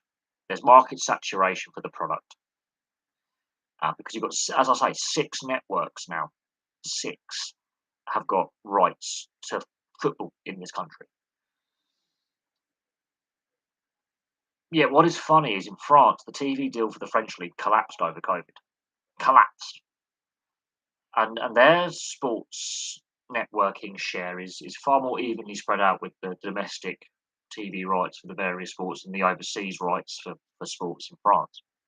If you look at a pie chart, in the UK, I think it's somewhere between, depends on the TV rights deal package. So what we've seen year on year, and they talk about rights, but it varies between 75 and 90% of the TV money at various points since '92, the Premier League era. It has varied between 75 and 90%, depending on the TV rights deal being discussed, because each year certain deals expire at different points. So for different sports, at the moment, I think it's around 80% of the revenue generated by TV rights is football, domestic and international. It's around 80%. France is around 30% before COVID. Now, that tells you that's market saturation. Too much money is going towards one sport, and it's not being evenly distributed. It's not getting to the grassroots. We know this. It's not evenly distributed with the way it used to be pre '92. The old Division 1 got 50%. The old Division 2, which is now the Championship, got 25. Division 3 and Division 4, which is now League 1 and League 2, had a 25% split, 12.5% each. It's no longer the case. 90% now goes to the Premier League.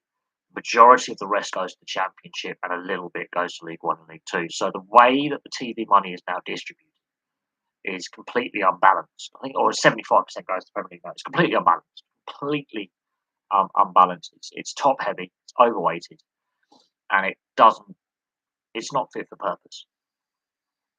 It has created a false economy,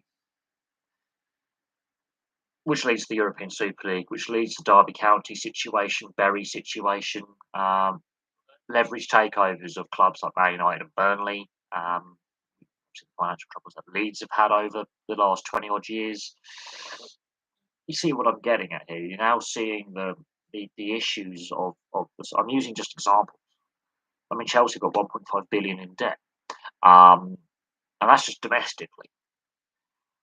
We haven't even discussed some of the wider European clubs and the money problems that they're having. So the TV deal in the UK, but in general across Europe, is unbalanced.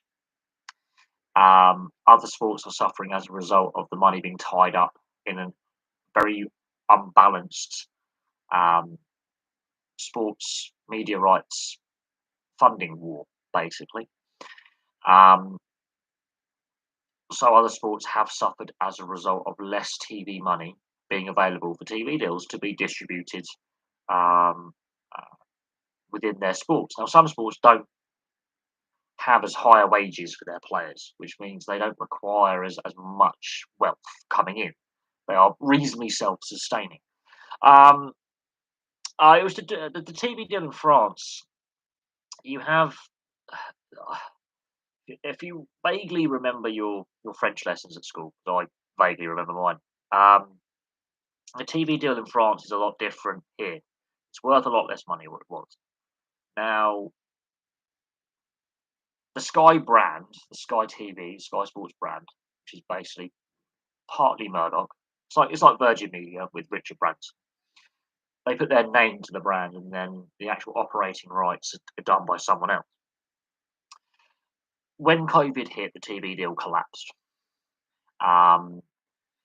which now means it's TF1 and TF2 have picked up the French league now, which is basically their version of BBC One, BBC Two.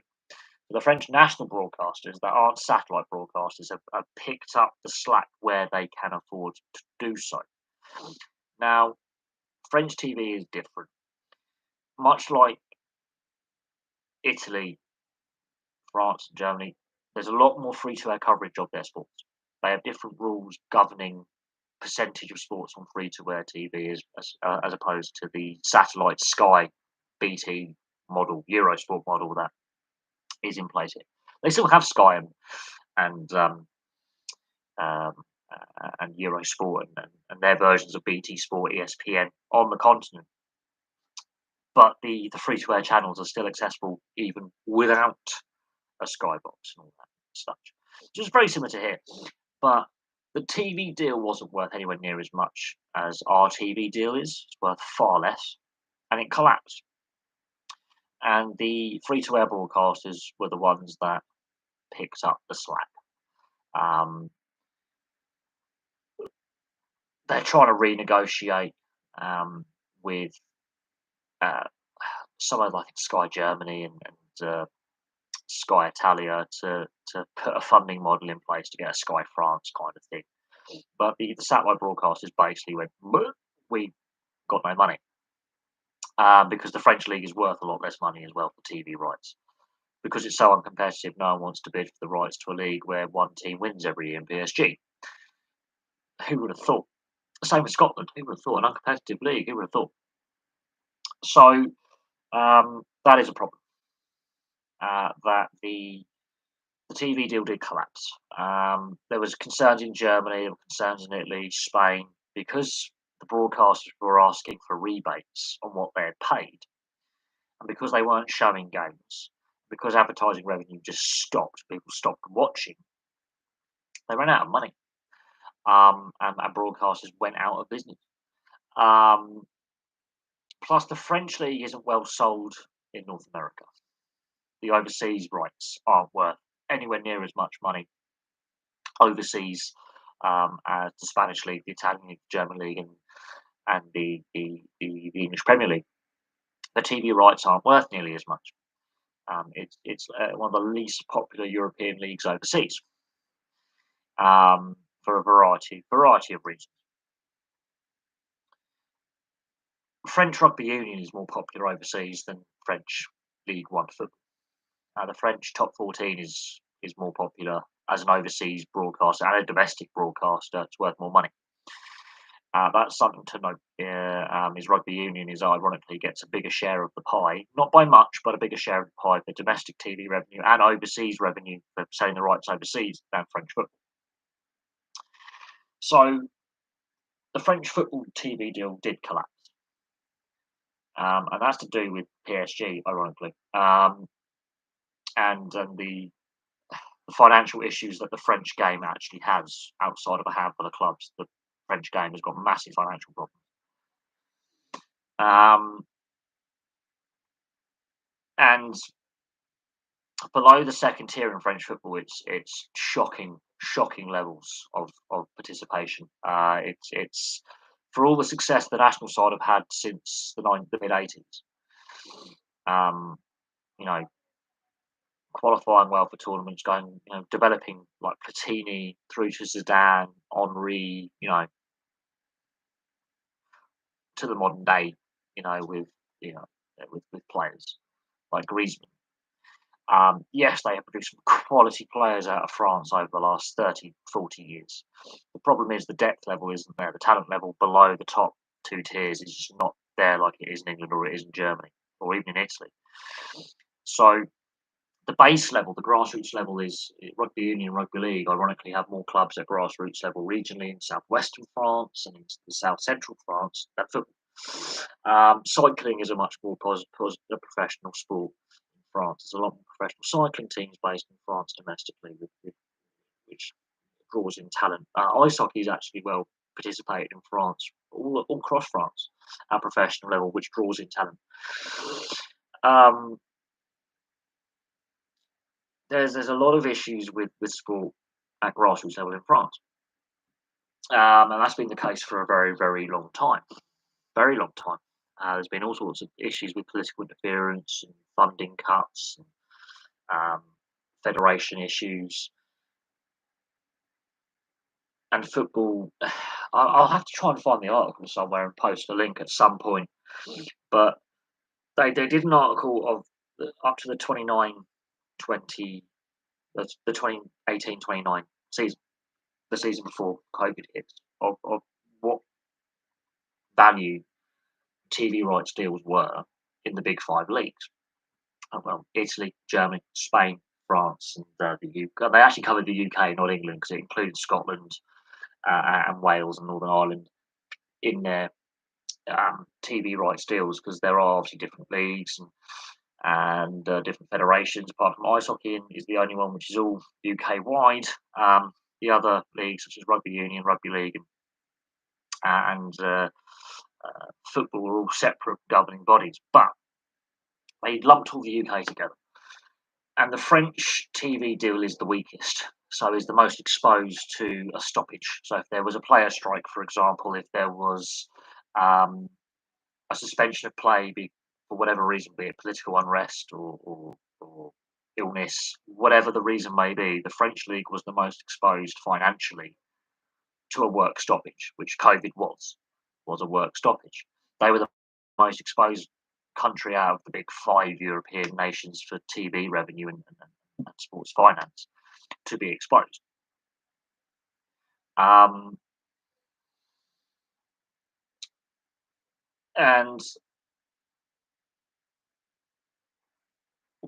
it will have an impact on the national side. It will have an impact on player development and the value of the product. I don't know the full ins and outs of who actually has the main TV rights in France now, but their TV deal is worth pennies. I know TF1 and TF2, so the French network, the French national network, like similar to the BBC, have sort of come in to try and host as many games as possible. But I don't know what other networks have tried to pick up stuff in France. I think Eurosport might have tried get a few games here or there, but also the overseas sale of the product. So the Bundesliga, La Liga, Serie A, the Premier League, even the Portuguese and Dutch leagues are actually well viewed overseas, be it in other countries in Europe for TV rights, North America especially. The French league doesn't have that reach. So, and the French league is the French sport in general is the most exposed to a labour stoppage of any kind, with the value of their TV rights being worth a lot less than other European countries. So we'll see what happens. I don't know who has the French commercial rights now. I'm going to have a quick look, actually. Let's have a look. I'm going to have a look. Let's have a look, see who has the commercial rights for the French league.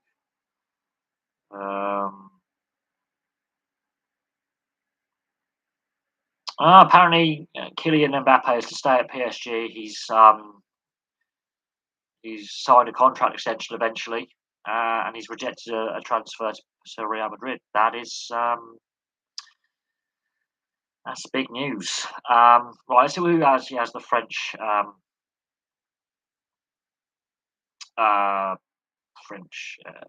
league rights.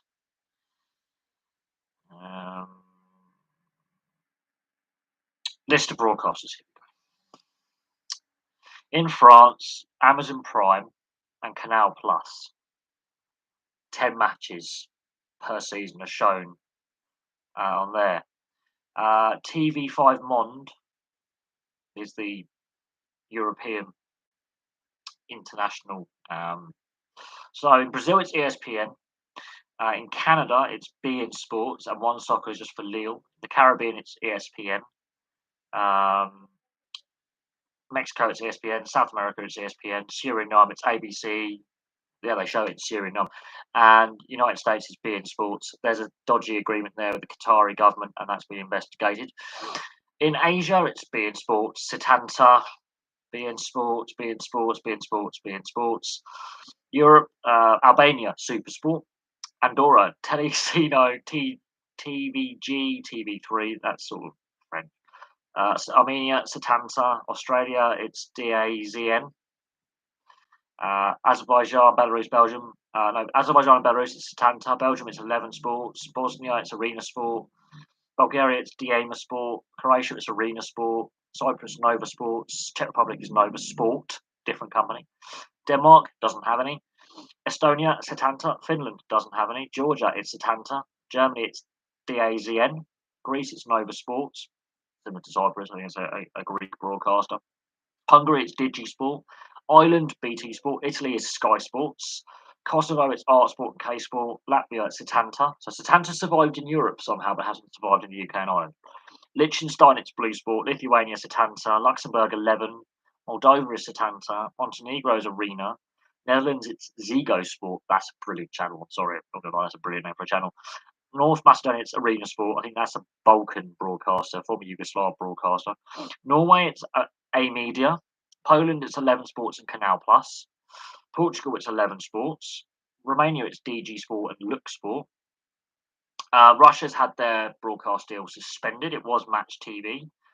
That's been suspended since March. San Marino, it's Italian Sky Sports. Serbia, Arena Sport. Yeah, I think Serbia is a former Yugoslav broadcaster that has rights to the Balkan region. Slovakia, it's Nova Sport. Slovenia is Arena Sport. Spain is Telecino, TGV, TV3, and Ibai's Twitch. So Andorra and Spain have the same broadcasters. Sweden, it's the Expressen, Canal Plus, and Blue Sport in Switzerland. So Blue Sport is a Swiss broadcaster. Canal Plus is a French European broadcaster. Turkey, it's beIN Sports. Ukraine, it's Me Go, and United Kingdom, it's BT Sport. There you go. In the Middle East, Israel, it's Sport 5, and the rest of the Middle East, it's beIN Sports. And in Sub-Saharan Africa, it's Azam TV and Canal Plus. So there you go. Some of those broadcasters I have never heard of, but in France itself, Amazon Prime and Canal Plus have 10 matches. So it's not the domestic broadcast deal has collapsed. But the overseas is either beIN Sports, ESPN, or Setanta, which is in Europe for the most part, and then various and then BT Sport in Ireland, I believe, and Sky Sports in Italy. So the domestic TV deal doesn't exist. Two matches on Canal Plus. There you go. Did not that is stunning. I knew that there was a brief period where Canal Plus and TF1 and 2, 3, the basically the national broadcasters in the sense of what we call BBC and ITV had stepped in to get through a temporary period, but I didn't realise there was only 8 games on Amazon and 2 games on Canal Plus. That is not good. 10 matches per season broadcast is really, really not good.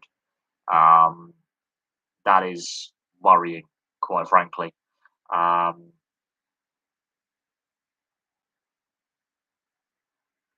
That just sums it up. And those overseas deals, I bet you aren't a load of games. I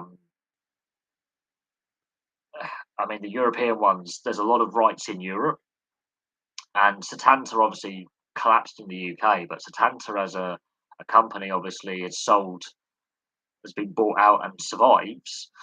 You've got some really obscure broadcasters that I've never heard of, and you've got some very regional broadcasters which cover multiple nations in a regional area because of a common language or common, like the Balkans, former Yugoslavia, Greece and Cyprus. But it's either beIN Sports, ESPN or Setanta that cover it. But it's not a great look. But the domestic league has 10 games shown live every year in France. So God knows what their rights are for the women's Euros and the World Cup, Men's World Cup. That would be Canal Plus and TF1, TF2. But that answers your question of who has it now domestically: Amazon and Canal Plus, and it's only 10 games. So that's basically the beIN Sports. The people who own beIN Sports own PSG, and there's investigations over PSG and their financial dealings. And guess who's got the World Cup this year? Qatar. Who owns beIN Sports? The Qatari government. Who owns PSG? The Qatari government. That was all done at the same time. There's been investigations over conflict of interest. There's things going on there in regards to that sports network, and certain countries will not allow it to broadcast. Basically, it doesn't get a broadcast license in certain countries, and it is to do with the Qatari World Cup. And I bet you, as soon as the Qatari World Cup is done, there's a severing of ties commercially with a lot of partners and a lot of sponsors and a lot of companies. But it is being under investigation. There's it's to do with PSG and their financial fair play investigation. There's allegations of corruption in regards to some of the TV deals that have been signed by beIN Sports. There's um, issues over the ownership of PSG, and of course, with what we now know about the bidding for the Qatari World Cup. Um, Yeah, there's all sorts. And beIN Sports has been Saudi Arabia is trying to block broadcasts of beIN Sports, and vice versa with Qatar and the Saudi broadcasters over piracy concerns in regards to their TV boxes and commercial corruption, and there's a whole host of things going on in the background. Um, and this has all happened in the build up to this World Cup. Since Qatar has been awarded this World Cup, this media company has appeared out of nowhere. PSG's ownership is now Qatari, and we're going to have a World Cup in Qatar. It'll be interesting to see what happens post Qatar World Cup with a lot of these arrangements that are in place. But with the fact that European and North American sport has wanted investment from Saudi Arabia, Qatar, the UAE, Bahrain for so long investing, they're not going to suddenly go, let's stop that money flowing in. Um, because they've been courting the investment of these Arab nations for 20 years. To suddenly go, oh, we're going to make less money now.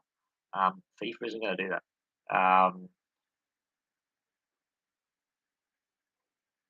There needs to be pressure, and I think there is growing discontent amongst fans in regards to the commercial dealings and the corruption around football. There has reached a point now where we're not taking it anymore. The protests against the European Super League pretty much sum that up. The rejection of the Premier League pay-per-view scheme they put out the season before summed that up. So I think now there is that pushback. I don't know how much longer they can try and pull the wool over our eyes. Look what's happening financially at Everton behind the scenes, and the corruption linked to that stadium that they want to build on the Docklands in Liverpool has led to a criminal investigation into the Liverpool City Council. People have been arrested, charges have been brought. Look what's happening at Derby County. Look what happened at Bury. Um, the, the fans have had enough, and there is a pushback, and it's very, very striking, if I may say so. The pushback that's happening, very striking. Cannot ignore it. But no, the investigation into beIN Sports and the PSG ownership is in relation to conflict of interests, some of the commercial contracts, bribery, that kind of thing, and it's all linked to the Qatari World Cup bid initially, and then how they were awarded it, and all these years later, 7 months before the World Cup kicks off, we're still talking about all the issues. For many years, people have been saying we should strip Qatar of the World Cup. We shouldn't go. We shouldn't go. Strip them of the World Cup. Stop signing, sponsorship deals with Qatar Airways. Stop taking money from these countries like Qatar, like Saudi Arabia, like the UAE with Man City. The FA, UEFA, FIFA aren't going to do that. They're not going to do that. They did it with Russia, but they're not going to do it here because it's they've invested too much in the infrastructure and the promotion and of the tournaments, and they've taken too much money has changed hands, and the PR damage would be, I think, worse if they were to admit, okay, we were corrupt here and we were corrupt there. I think public perception is forcing a change. Um, I do think with Man City being back under investigation, for some corrupt dealings off the field, not what they've done on the field. I mean, look, I'm not a fan of Man City. Yes, they basically bought themselves success. It did take them a long time, a lot of misspent money. They still haven't won the Champions League, which is good. Neither have PSG, which is good. It really is. Um, but the behind off the field stuff, Man City fans are claiming it's a witch hunt. It's not. It's fact. The fact is, as well, is that FIFA, UEFA, the FA have been cherry picking what clubs to punish. And quite frankly, if they were to properly enforce their funding rules they have in place and their financial rules, financial fair play, youth system rules, 60 to 70 clubs in the Football League system would be punished. That'd be a PR disaster. That would basically say the EFL, the Premier League, and the FA are not fit for purpose, which they're not, quite frankly. But that'll be basically admitting publicly when we're not up to standard into governing the sport and enforcing the rules that are in our constitution, which is what is in place, effectively. Many of the takeovers that have taken place with domestic or overseas money should never have gone ahead. Um, and, you know, but the FA, the Premier League, and the FL aren't going to, actually do that because it makes them look bad. But individual clubs have to suffer. We have to pick on Derby County or Everton or Portsmouth or Bury or Bolton or whatever club it is, but we can't pick on all of them. We only cherry pick and make some of the examples of it. At the moment, Man City's under investigation again. And the way they just use the Court of Arbitration for sport, paid a reduced fine and sort of got a slap on the wrist is not good enough for me. PSG and ASC Milan, same thing. Not good. It's not good enough for me. Juventus are under investigation for some creative accounting. It's not good enough. The governing bodies are too weak. They weakly enforce their rules. They don't follow up with their sanctions. The Court of Arbitration for Sports goes, we'll weaken the sanctions. We punish them enough. Can't punish them too much, just enough. And it creates a situation where you do have that discontent. You do have that breakdown in trust between fans and the sport. And it leads to the arrogance from the clubs going, we're not being punished for our rule breaking. We'll come up with the European Super League. Well, La Liga, I will take games to the US mid-season. And then fans go, no, governing bodies may not do anything. We will. We'll just boycott games. We'll make it, we'll create a bit of a nightmare off the field. We'll protest. We'll make it very loud, and we'll stop going to games. We'll stop buying your products. We'll protest outside the stadiums. We will make it very public that we are dissatisfied. And then the players were like, we need to keep the fans on the side. And the players sided with the fans. And that sort of undermined the club's idea of do what we want. You've pissed off your employees and you've pissed off your customers. It's generally not a good sign of a healthy business model when you're doing that. Now, sports is unique. Sports are unique in a certain sense where if that was a supermarket chain or a car company, they're pretty much going to face bad PR affects sales. Sport is a global business as well, but you have things called TV rights. So even without fans in attendance, you can still make money. Less money, but you can make money. You can sell your product. But what football clubs and other sports claimed was, we can let fans in for less than what we're actually charging them, but we're not actually going to do that. That pissed us off. But when they claimed they could do that, in reality, they couldn't. In reality, they couldn't let us in for free or very little money because they made catastrophic losses, which led to the European Super League because they were overpaying players and they were cooking the books financially to get around financial fair play rules. But in reality, they couldn't. And it led to the European Super League and it led to fans realising how bankrupt these clubs are financially because they were fiddling the books to get around financial fair play. And if UEFA had been properly enforcing financial fair play, the league tables that we see, so Man City, Liverpool at the top, Chelsea, whoever's in fourth at the moment, I don't know. all down to the bottom of the Premier League, which is Norwich, would be dramatically different because Norwich are not in breach of financial fair play; they'll be higher up. Wolves would have been thrown out the league. Um, the only club to not declare was Liverpool their finances. Man City breach of financial fair play. Man United, their debts are over profits. But the standalone club, not the Glazers. The league tables would look dramatically different. Don't change topics, but just wondering what my biggest waste of talent based on mispositioning. How yeah, I think you need to word that slightly differently. Biggest waste of talent in the sport. I've seen some wastes of talent. I think Paul Gascoigne, um, brilliant player that he was.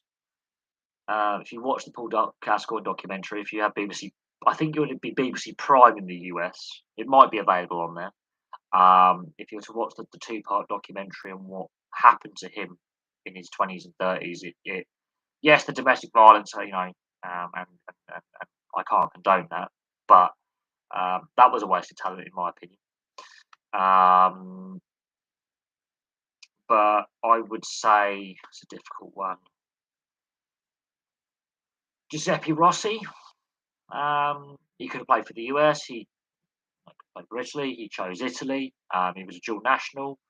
Um, I think he spent some time at uh, Villarreal. A lot of injuries, didn't fulfil his potential. Alexander Pato, Brazilian player, burst through very, very young. I don't think has fulfilled his potential. Um, Pato and Rossi, I think they're two players that come to mind that I've seen in my lifetime, especially in the last 12, 15 years. I wouldn't say they were playing out of position. Philip Coutinho, his career hasn't reached the heights since he obviously had his spell at Barcelona out on loan and all that. James Rodriguez hasn't, I don't think, quite fulfilled his potential since 2014. Again, moving to a big Spanish club didn't work out. Who knew? A lot of players who go to Real Madrid or Barcelona, it derails their careers massively. Sometimes they recover by going to other clubs, sometimes they don't. Trying to have a think now. There's quite a few. There's so many. It's almost ridiculous. So many. But I think Alexander Pato, well known for his spell at AC Milan, Brazil player, and Giuseppe Rossi played for Villarreal at one point. Are two players I would think of who haven't reached their potential. Um, Makeda, former Man United player, didn't reach his potential. I think he's playing in the Championship. He was playing in the Championship last I saw. Italian player, burst through at Man United. Januzaj, another player, came through at Man United, didn't quite fulfil his potential. Tom Cleverley, former Man United and Everton midfielder. I don't think he reached his potential either.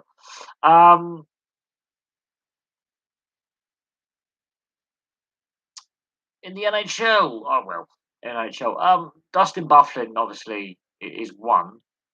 Um, who's obviously done both roles. There are others. You see, ice hockey is a different sport, completely different sport. You can adapt your style of play to if you are to become a two-way forward. If you were predominantly meant to be a goal scorer, and you actually end up being more of a two-way forward, like Patrice Bergeron, for example, possibly the best two-way forward the game's ever seen. Um, Dustin Bufflin, I think yes. Burns, Brent Burns is another one. He's played forward and defence. I think he was drafted as a forward. Uh,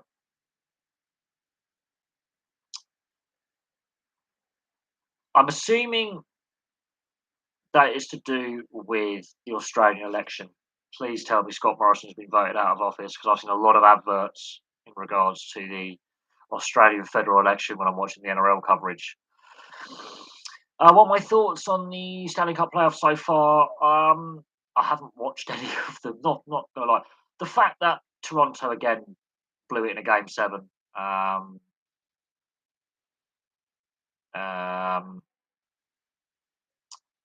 I think is the biggest story to come out of that. Um,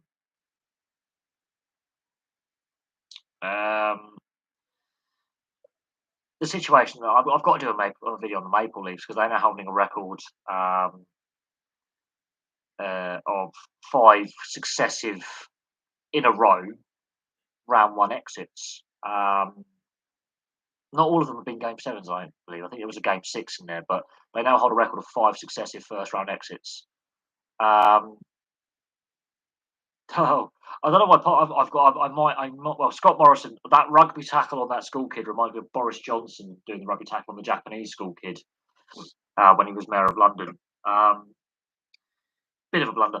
The thing is, when I've been watching the NRL coverage on the NRL website, of course, it's the live feed on the Fox Sports channel, but it pay for your subscription and all that. There's not been a Liberal advert that I've seen. They've all been Australian Labor Party adverts. But that's politics. I'm going to do a video on Albanese, obviously winning because he's got to get, I think, 4 or 5 more seats to declare. So he's not quite got the numbers just yet. They're just shy, but they're going to declare officially soon. I will do a video on the Australian election on the other channel. But But Scott Morrison is famously a Cronulla fan. Tony Abbott is famously a Manly Sea Eagles fan. So 2 of the previous prime ministers are rugby league fans. But yeah, I'll do a video on that on the other channel later on today, this evening, possibly. What does that mean, though, for obviously the COVID protocols that the AFL and the NRL have in place with state governments and national government as well? It's going to be interesting because they've had to have a lot of discussions with federal and state government to resume play back in 2020 and last season in 2021. That could prove very interesting. How he's a South Sydney Rabbitohs fan, is Albanese.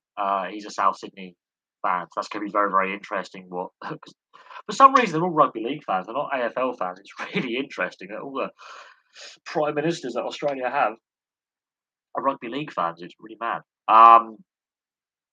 We'll have to see what happens in regards to that and the effect it does have on Australian sport because of the agreements that have been put in place in regards to protocols, testing, quarantining of players with state and federal government.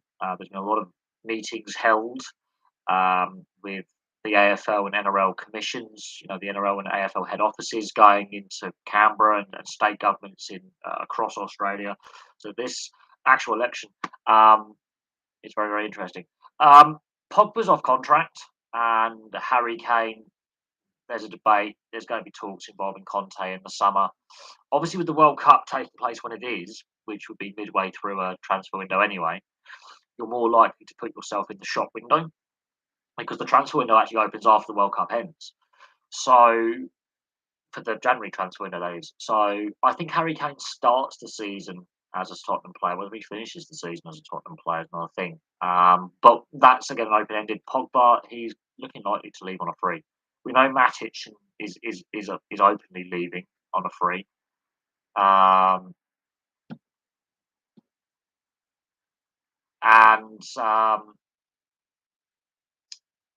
we know that Pogba is most looking at what Ten Hag has said about the players he wants to keep there. He wants to basically keep a lot of players that have come through the youth system as his new core, much like the class of '92 with Ferguson. So Pogba, I think, is done. He's gone. He's another player who hasn't quite fulfilled his potential in regards to waste of talent. How he's stolen a living winning, getting to a Euros final and winning a World Cup, I have no idea. He has stolen a living as a player because he's an overpaid Mesut Ozil. Mesut Ozil, I think, was a better player. Comparing the two, Mesut Ozil actually brings more to a team than Pogba. Pogba is just an ego. Mesut Ozil is just more of a confidence player and he's more of an emotional player. The history boffin. I'll spell it for you. I'll just put it up on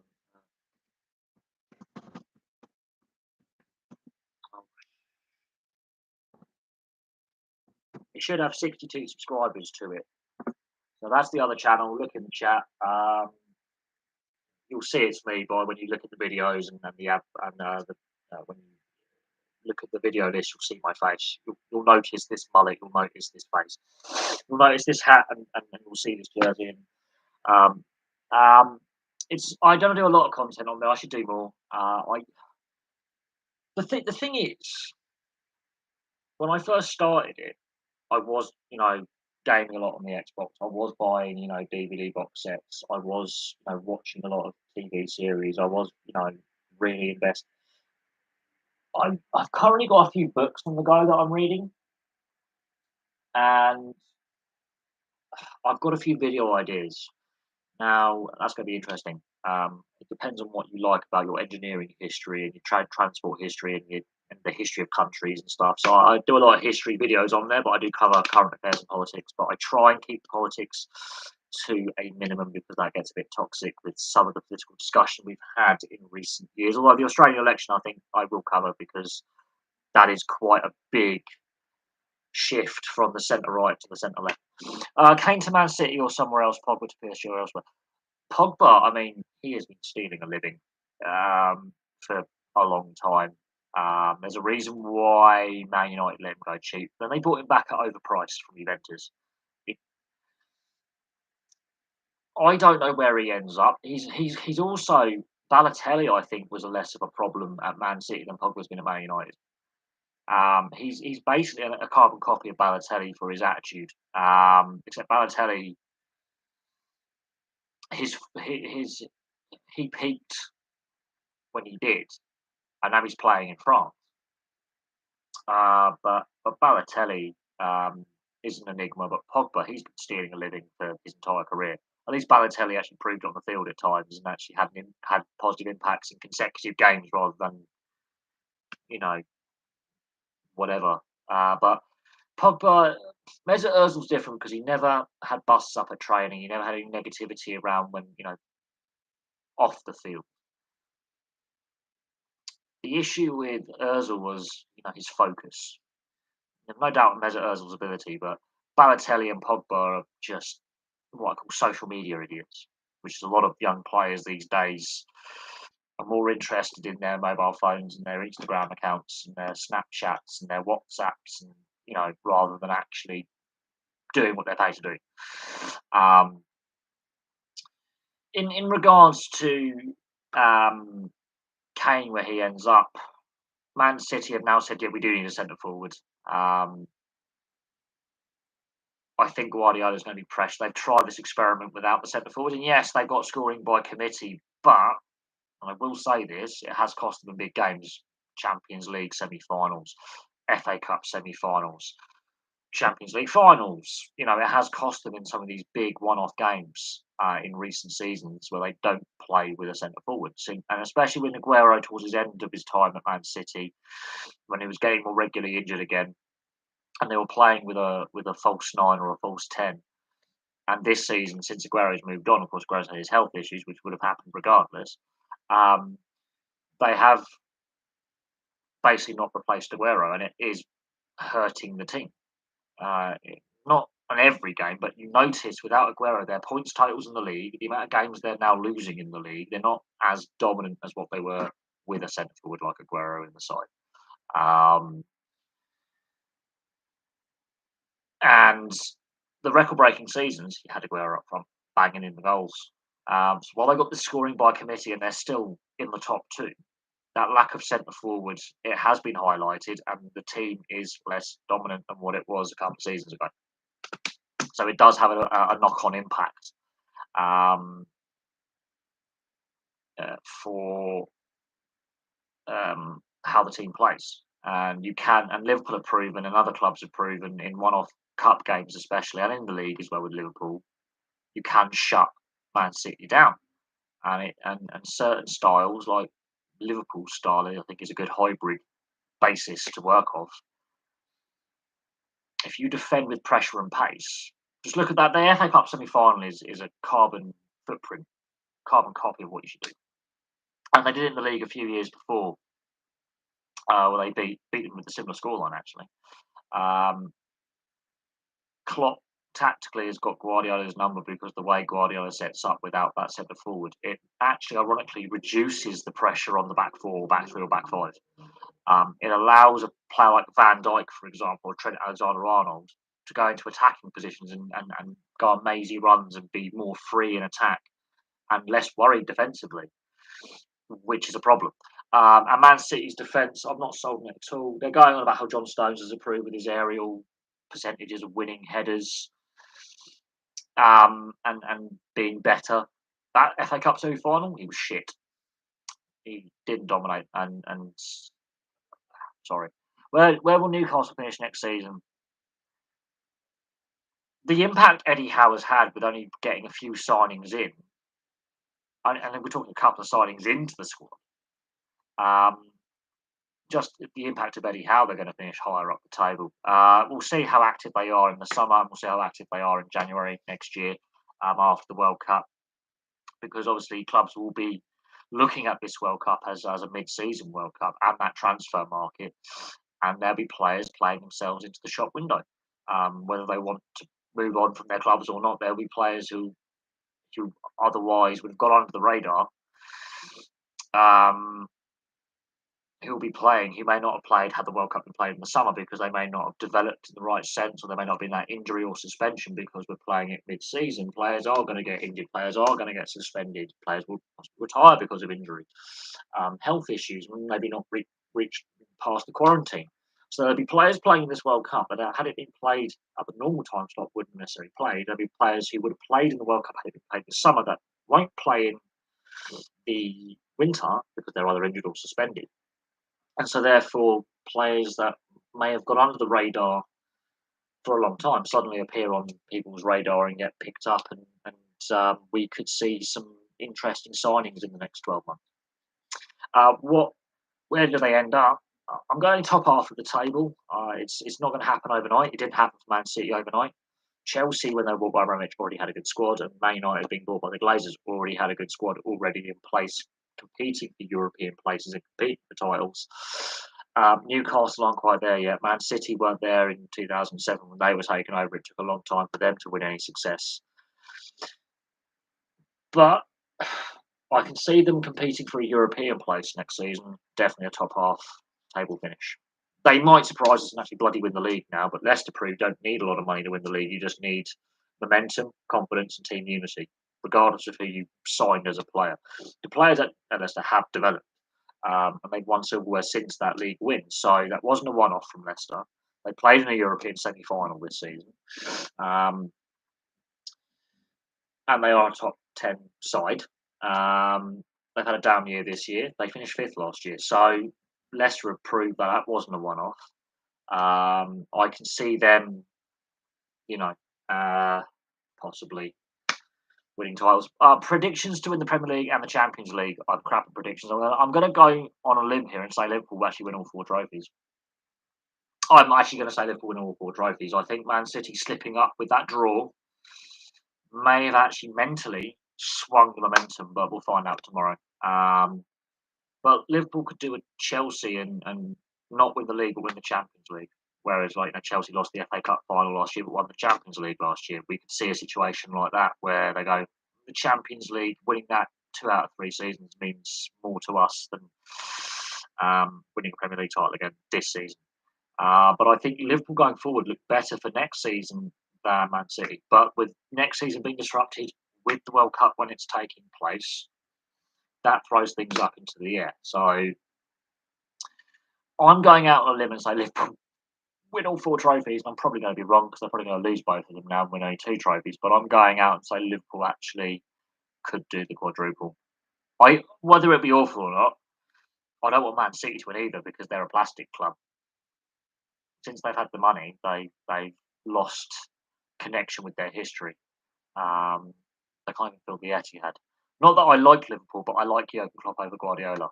I like the style Liverpool play. I like some of the players that play for Liverpool. I don't have to like the club.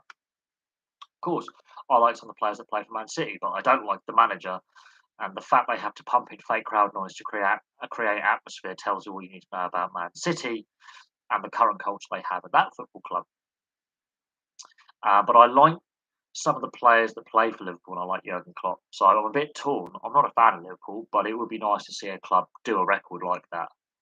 Um, and you have to look at what Klopp's done at that football club, from where they were to where they are. It didn't happen overnight. It did take several seasons to win that first trophy, and they had some missteps along the way. And now it's just the trophies are coming. I think it's right manager for the right club, and it's a good fit. Yes, Andrew Simons or Simmons, however you want to pronounce his surname. I've heard it Simons or Simmons. Gus was his nickname. Um, Very good commentator as well. Very knowledgeable. And he was a massive rugby league fan. Um, Underrated as a test player, but obviously more of a one-day T20 specialist. But definitely underrated as a test player. Should have played more test cricket. But obviously, Cricket Australia with their, you know, the way they structure the contracts and the way they structure the game and the form and how the formats are coached and how players are selected. Um, I, the thing was when he was playing, I didn't overly like him when he played. Ironically, it's since he's retired that you sort of warm to his character and what he's about. Um, yeah, his commentary, his impersonations are brilliant as well. He was a bit of a he could have been a stand-up comedian in another life if he wasn't a sportsman, and he could have been a rugby league player if he wasn't a sportsman either. Um, um, he could have had a career in rugby league. He was a very talented amateur rugby league player, and he was a supreme athlete. Um, but I think he was underrated as a test player. Should have had more played more tests for Australia. Um, and he was a massive rugby league fan. Obviously, he lived in Townsville where he loved the Broncos, he loved the Cowboys. Obviously, state of origin, the Queensland side. He would turn up to training at Brisbane. He would turn up to training at Townsville. He would turn up to Queensland origin camps and say a few words and meet the players. And powerful hitter of the ball, could bowl a little bit, medium pace. Fielding, he was an outstanding fielder.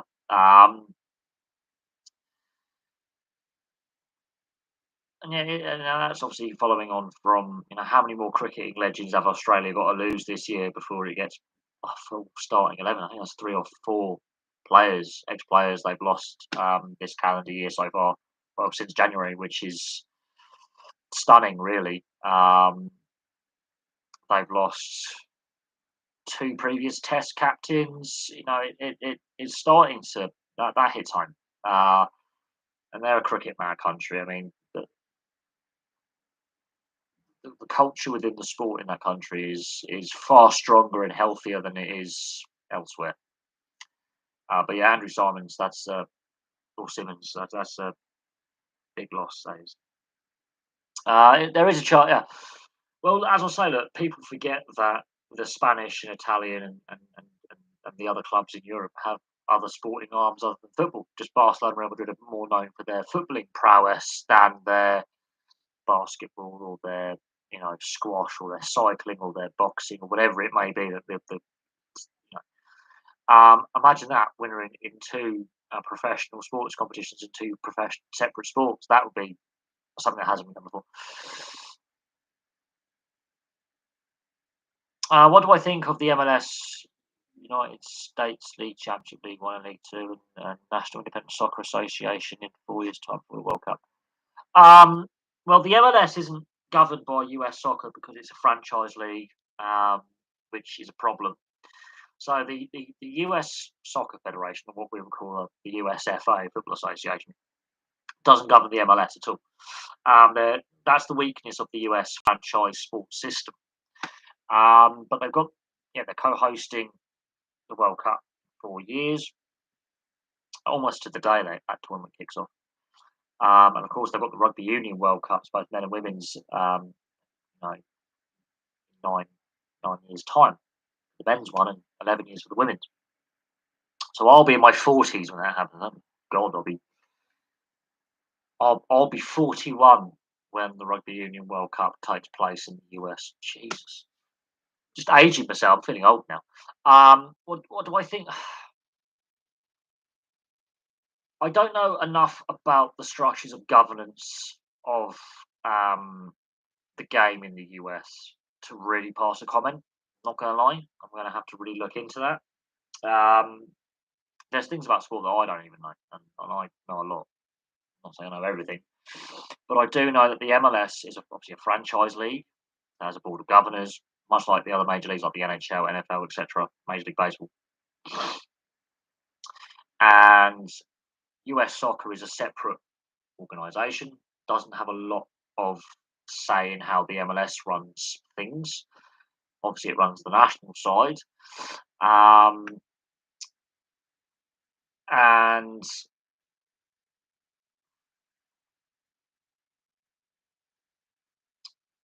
the game obviously has massively developed at grassroots level in the US since 1994. There is no doubt on that. We know the explosion of youth leagues and soccer camps and university programs in both the men's and women's games, the success of the women's national side, um, the growth of the MLS, the fact that they're going to be hosting another World Cup.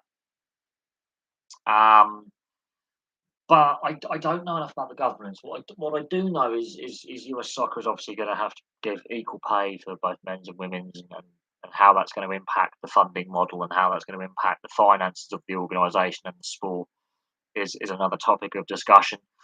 Um, we know the success the women's team have had at the international level for a very, very long time. And the Canadian women are quite successful as well, to be fair. The,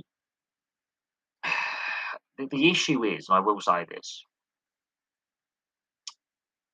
is that separation between the professional game and the governance side. Whereas, for example, the FA here does have a sort of bearing on how the game is governed professionally, as it is the top organisation. Even though the Premier League and the Football League have certain levels of governance, the FA is still, you know, linked to that. Well, the Canadian team topped US, the American North American qualifying. They were the best team in North American qualifying. So they were better than the US and Mexico, which they haven't been for a very, very long time. It's their first World Cup since 1986. Um, I want to see the Canadian team do well. Um, I do. I think they will be a dark horse. I think they will be underestimated by a lot of teams. And that's where I think when all the teams are qualified, because we've got the European playoffs coming up next month, when all the teams are qualified, then I'll do a preview of the group stage and I will break down the groups. I won't do like a bracket kind of thing for the knockout stages because that's assuming certain teams go through. But I can definitely do a look at the group stage when it is upcoming. Um, the the Canadian national side are doing something that hasn't been done by the Canadians since 1986, and that is a feel good story for football, or soccer as you would call it. I think going forwards, we'll see what happens there. In regards to, do I think the women's game? I think it's about revenues you bring in. Um, if you're bringing in the revenue to sustain your sport, your pay should go up. If you're not bringing in the revenue to sustain your sport, then it's going to bankrupt it. And we've seen the professional game in the US fail several times. Now it's growing in Europe, and it has been backed in Europe, but it's the men's game and the male men's clubs that are really sort of supporting the women's game to a point develop. But it is making more money, and more girls and women are turning professional, which is good. It has to be self-sustaining long term, and it has to generate the money long term.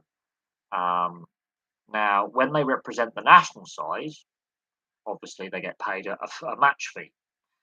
When they're playing for their club sides or universities, that's a different kettle of fish. I think people are misreading the statement from US soccer and the legal side of it. When it comes to the international game, the women's US team is fantastic. If we're going by the logic, that means the men's players should get a lesser match fee. Um, and the discussion over match fees at international level between various nations, should they be an equal split of the match day revenues when it comes to it, is been going on for a long time in a variety of sports. The argument that they had was, we're very successful, we bring in a lot of revenue. They really don't bring in the revenue that they think they do. But on a international standpoint, when they're selected to be part of a US national squad, they want to get paid their match fees and their squad fees, basically, a salary for being there. But they're not centrally contracted. A fair few of these Americans are now playing in the European professional women's leagues and semi-professional leagues as the marquee overseas signings, for example. So they are already getting a salary from their club sides. The men's game is better paid, we know that, because it generates the income. Women's game doesn't have the same revenue generation. Now, I'm not saying they don't deserve to have their pay increased, but I think the economics, any other industry, yes, they would be legally required to have equal pay, equal working rights, etc. That's where professional sport becomes a bit of a head scratcher, because not all sports are professional, not all athletes are professional, not all leagues are classed as professional. Um, so it becomes more complex in that regard. But the women's game in the US professionally has failed more than once.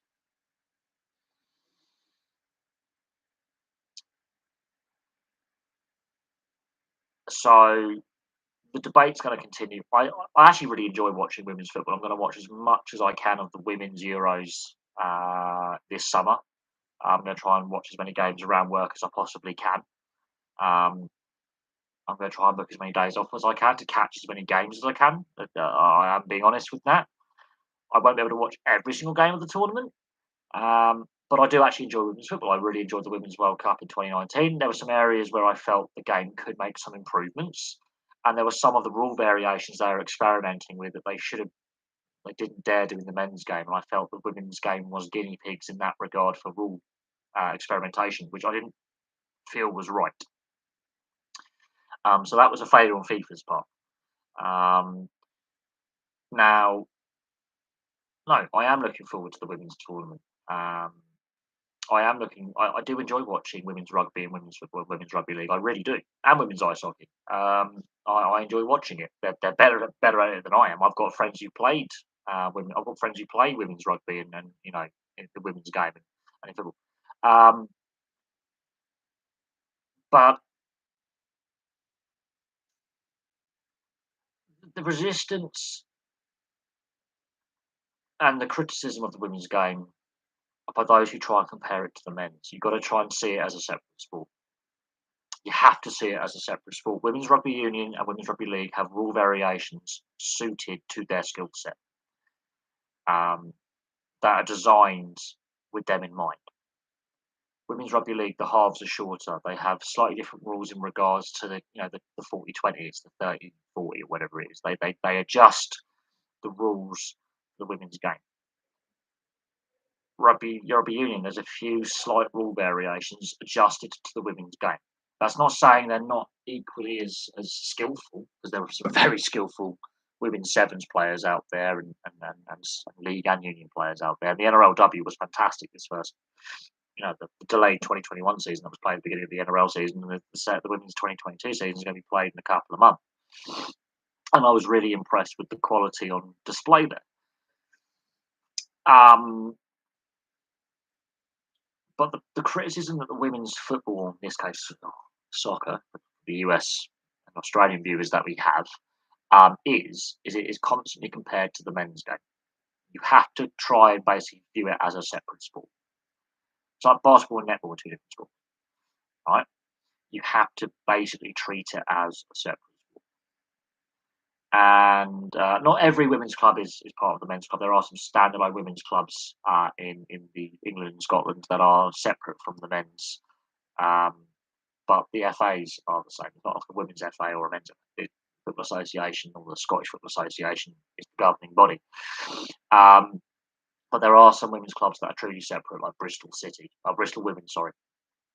Got Bristol Rovers and Bristol City. They're completely separate from either club. Um, and I think there's a couple other clubs as well that are separate from the traditional club, men's club. But most of them are linked to the men's game, yes. And there is some funding models in place. But the men's game makes so much money, it should be developing grassroots in both men's and women's games and for the kids. Finally, we are seeing money spent in the right places. Let's just say that in community development in the women's game. But revenues generated outside of the assistance from the men's game, pumping money in, crowd numbers, merchandise sales, ticket sales, they need to start earning revenue themselves, and to make their part of the sport more self-sufficient, more profitable. That will come in time. It will never be as profitable as the men's game. But there's an opportunity, especially if, let's say, England have a very good Euros, and win the thing. We are hosting it. Women's Euros might massively grow support for the sport and that turn the minority of trolls into the background. But unfortunately, what we see as we started the live stream discussing, the vile comments online, the disorder we've seen at stadiums, the derogatory comments aimed at presenters and the women's game in general, it's not going to go away. But if England's women have a very successful tournament, which they're very capable of doing, that can silence a lot of those morons online and in stadiums, and be a positive for the sport going forward. But yes, the women's game, you need to see it as almost a separate sport. You need to view it in a different way. But in order for it to progress, it needs to become more self-sufficient. And now it's a good thing that the men's game is supporting it with the money that they have available, and channeling funds into the women's game. Absolutely, that cannot continue forever, and not every club can afford to do that forever. But they definitely need to look at their TV deal. They need to look at their ticket price, and they need to look at how they promote themselves, because there's a lot of resistance from a minority, especially on social media and within fan bases. And just look at some of the comments. There's still a lot of bigotry within the sport, sexism within the sport, and people are openly, you know, having these views and not being challenged because enough people in the minority, and it is a sizable minority, support those views as well. So yes, the sport does have a lot of hurdles to overcome, and if England do have a successful women's Euros and they win the tournament, go one better than the men, that might go a long way into silencing those critics. But I am seeing slowly more and more positivity online as well in support of the women's game. But some of the comments,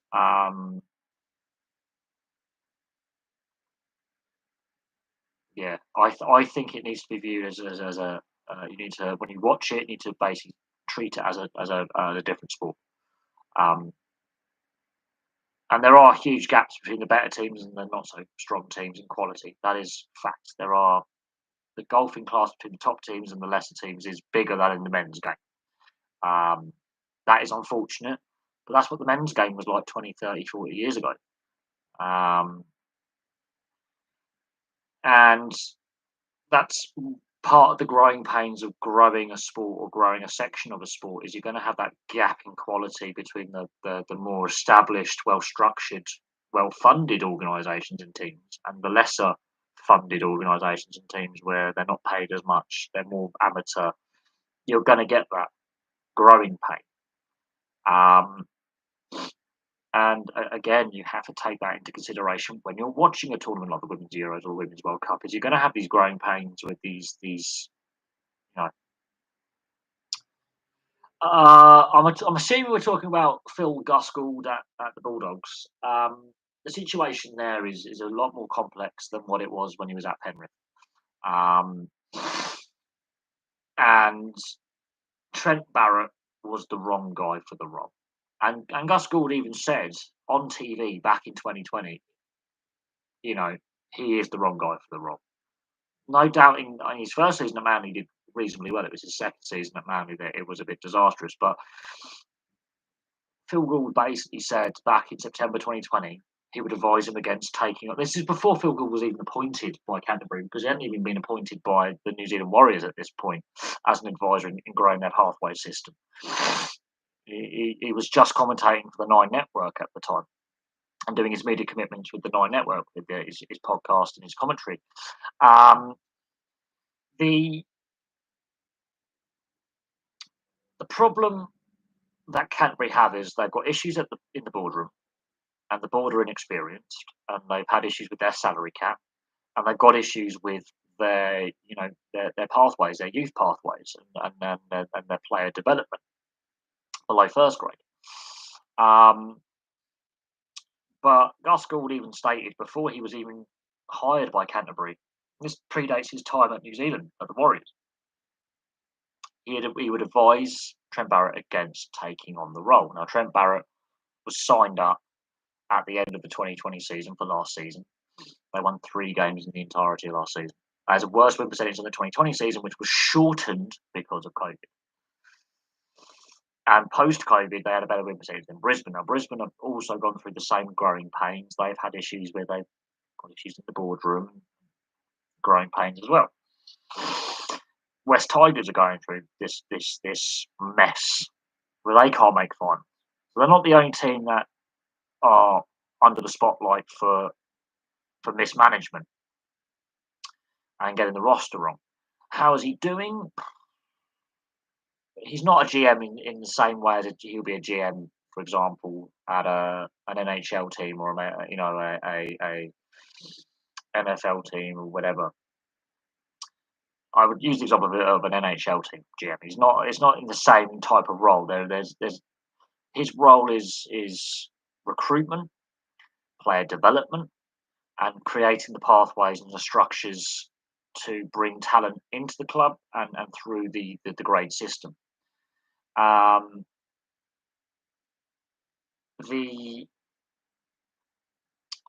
don't know. I think he's the only one at the club with a lot of experience, because the board want a quick turnaround, and he's trying to basically say it's going to take 3 to 5 years to get the pathways in place. Now they can sign players in, they can get a coach in like Shane Flanagan or Jeff Tuvey or whoever is available, or even they could pinch an assistant or a head coach from another club and get a better coach than Trent Barrett in.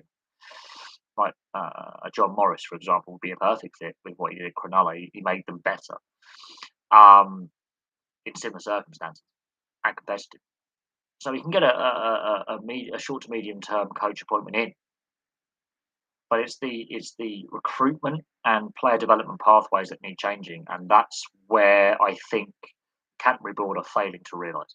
Netball is a completely separate sport to basketball, but there's also women's basketball, which is mostly the same teams as the men's game. 3 biggest: Leicester Riders, London Lions, other women's team.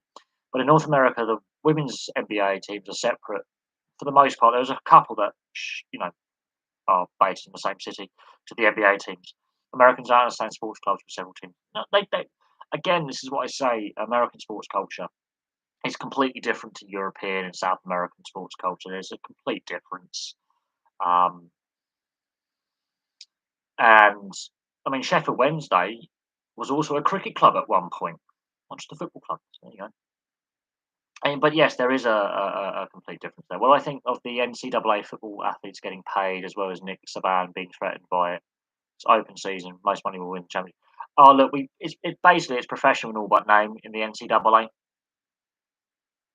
Let's be honest about it. It's basically when rugby union was amateur. Teams like Bath and North Shore in New Zealand were basically professional in all but name. They were finding ways around the amateur rules. It's the same with the Gaelic Amateur Association, like Gaelic football and hurling. They're professional in all but name at the top clubs. The problem is when you've got leagues like the NFL with no feeder league, like no minor league affiliate, like they do with the NHL, where there's ice hockey in North America is possibly the best structure when it comes to you've got the NHL, AHL, ECHL system, then you've got the SPHL and other minor professional leagues where players can either develop or still play professionally if they don't make the top grade when they leave youth hockey or the NCAA system. They want to keep playing, or they go to Europe to go on a paying day, earn some money. NFL and to a certain I think NFL is the one with the college or bust. Basically, you either make the NFL or you might make the CFL if you're lucky. If you don't make the NFL, if you get cut by an NFL squad, or you get nothing. You finish your collegiate studies. You don't make the NFL. You don't make the CFL. You might have had that injury in your draft year. Um, and then what? So no, I haven't read all the comments about Nick Saban and all that. At the end of the day, they are meant to be university students. They're meant to be amateurs until they sign that first professional contract properly. We know that's not the case. We know that there's been, workarounds and dodgy things done. A way to solve this is, especially with the NFL, the NBA's now brought in its minor league affiliate league. Is to put. I mean, I don't know how to solve it, but make them class them as semi-professional. Then,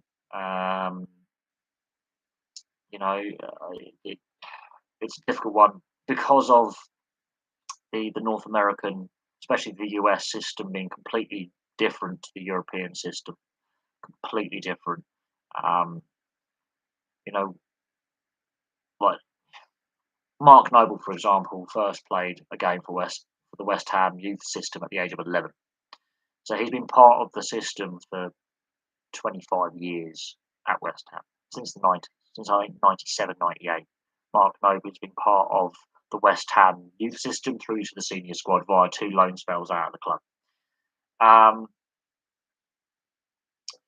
As I say, look, I don't really follow the NCAA. I know, obviously, in the US, there's the NCAA collegiate, be it ice hockey, American football, basketball, March Madness, the Rose Bowl. If you live in one of those, especially in like Wisconsin and Minnesota, NCAA ice hockey, they go nuts for it. I know that there is a big TV deal with the NCAA. They get big crowd numbers at collegiate games. They sell out arenas. Some of the biggest stadiums in the US are actually collegiate stadiums. Some of their oldest stadiums in the US are collegiate stadiums. I am aware of that.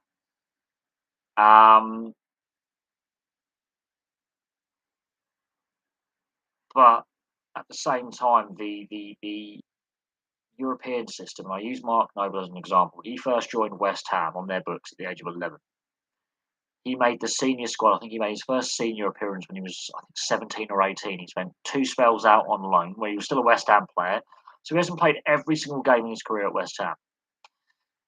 So I'll be doing a video on Mark Noble tomorrow evening after the end of the season. And I'll be looking at Mark Noble's career. And, how he's never played for England is just criminal offence, being overlooked by so many England managers because of the club he's played for. In regards to the NCAA and future NFL players or CFL players getting paid and track and field athletes getting paid, yes, that technically shouldn't be happening, but we know it does. And I can hark back to especially a very dominant Bath rugby union side in the years leading up to 95 and the turn to professionalism. They were actually getting paid. They were doing workarounds to work around the amateur rules to make sure these guys were getting paid a salary. We know it happens in the Gaelic Amateur Association sport. No one's naive to think these guys are doing this for just the love of the game. They want a bit of money, and the TV rights would say they're getting some money because the amount of money that the NCAA. We know it's been going on. We know the top universities have been doing it for decades. We know this goes back to the NBA drafts of the late 80s. We know this has been going on. The one sport I think that is impacted least by what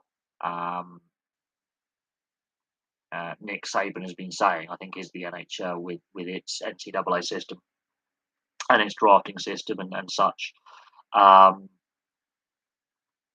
And with the amount of minor leagues out there that aren't even affiliated to the NHL via the AHL and ECHL, while it generates less revenue than the NFL and Major League Baseball and their affiliate leagues, there's more professional leagues out there to play in, ironically. Do I think there should be 6 Premier League or more teams in the Champions League? No. I actually think we need to revisit the proposed reformatting of the Champions League. And I think we also need to look at the UEFA coefficient in a different way. I think more European leagues at the top level should have more, representation in the Champions League group stages. I think they need to relook at the Europa League and the Conference League and basically reform it to the Cup Winners' Cup, basically. Keep the Conference League name, but revalue the domestic cup competitions. That may have a bearing on European qualification, but I don't think, no. I'm not overly keen on the proposed reformat changes proposed.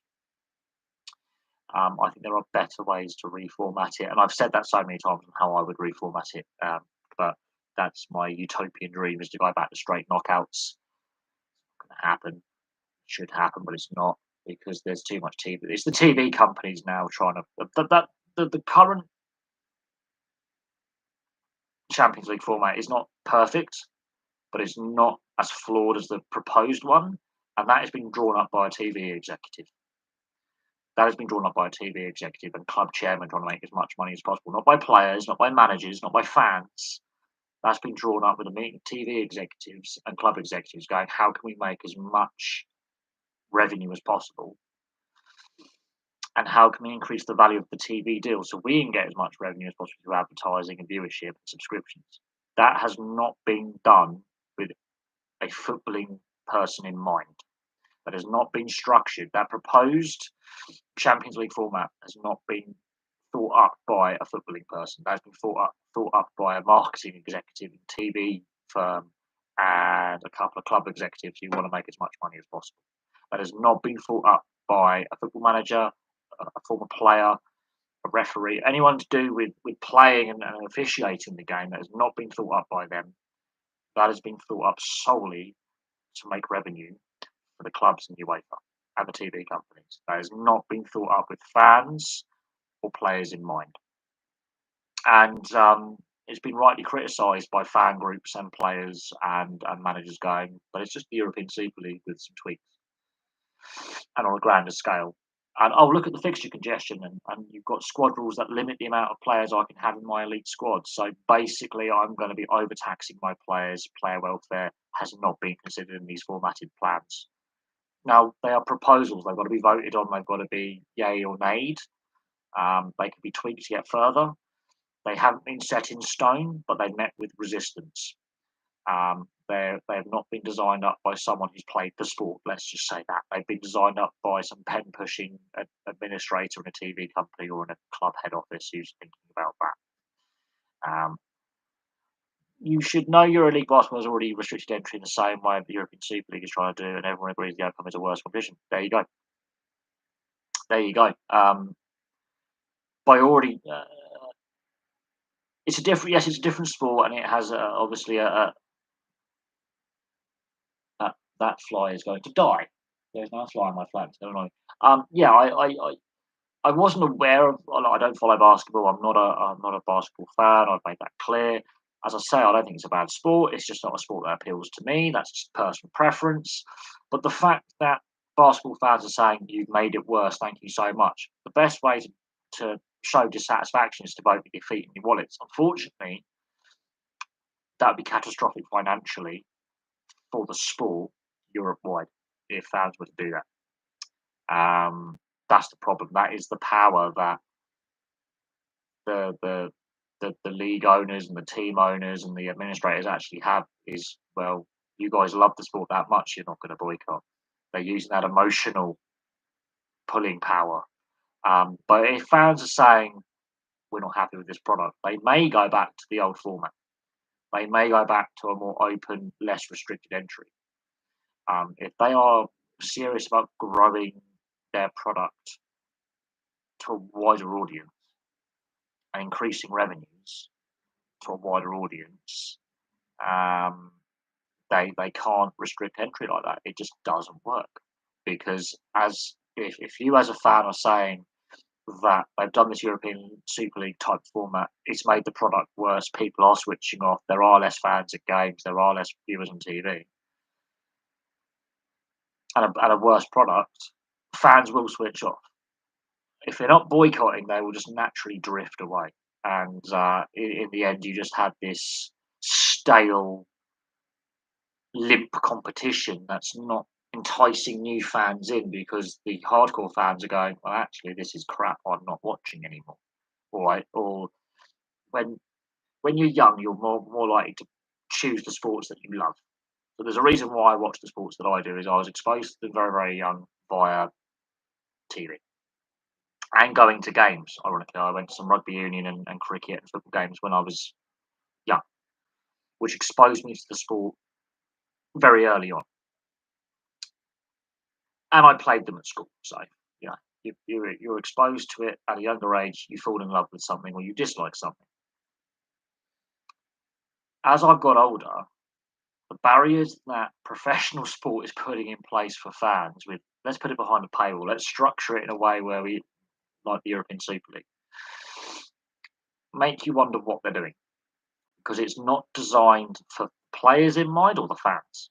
This is done by marketing executives and TV media executives in order to maximize their revenue streams for a quick revenue hit.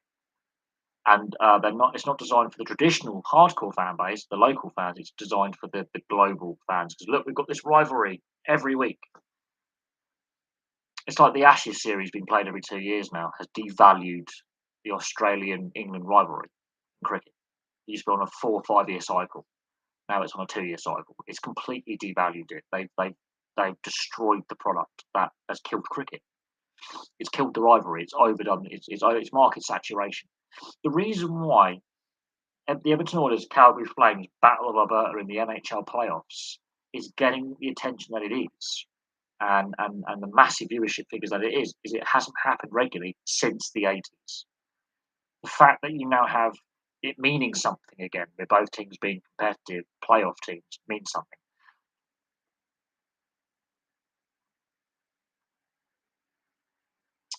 Do I think there were 6 teams in the Champions League? Do I think there should be 6 teams? No. As I said, I've already discussed the I've discussed how I want the format, the European club competitions, to death for years on this channel. Um, and what I was discussing is why I like certain sports and my concerns about direction sports have taken over my lifetime. Now I'm 30. I'm nearly 33 actually. I'm 33 in what 6.5 months. I'm 33, so just before Christmas. Yeah, that's boring. I hate my birthday because it's so close to Christmas. But in my 32 and a half years, I've been watching sport for 29 of them, thereabouts. So that's basically 92. I remember my first sporting experience watching something on TV. So in my 3 decades watching sport, I've noticed that change with the more money that gets pumped into it, the less enjoyable it's become. Now, yes, they've got to make money. Yes, they've got to be profitable. Yes, the sports have got to, they are businesses. They've got to make money. But the more money that's got into professional sport, the less enjoyable I find it. The more restrictive I find it. The accessibility is less. They've oversaturated the sports market, um, and they've devalued what the product is. Now, how does sport fix that? Free to air and using things like YouTube for accessibility is important. And I think a lot more sports will start doing that because the amount of fans illegally streaming or illegally posting the videos online, it costs the sports league so much to kind of shut these streams down and take people to court. It actually costs them more than the actual lost revenue they're losing as well. That fans want accessibility, and I think the sports are realizing that with, they've peaked with their TV media deals right now. There's unless they make the leagues bigger, expand, which is the attempt the Champions League is doing, and what they're doing with the World Cup and Euros is growing those tournaments so they can get more TV revenue out of them. Then their media revenues, I think, are now going to plateau. They're not going to get any bigger, which means one or two things: either they have to bring in stricter salary caps to um, control spending, which means they can make more money and lose less money, which is what UEFA are planning to do with their new spending rules. Which I think Major League Baseball's got to do if they're going to be financially viable as a wider league, going forward. Or ticket prices and fees are going to have to go up, which has a negative impact. I think the amount of wastage that sports have shown, especially been exposed in the last couple of years with COVID, but also exposed since the financial crash in the end of the 2000s and around 2008. For some reason, football was less impacted than other sports at the top end. Top end. The lower to middle levels, decimation financially. And some clubs have never fully recovered from 10, 12 years ago.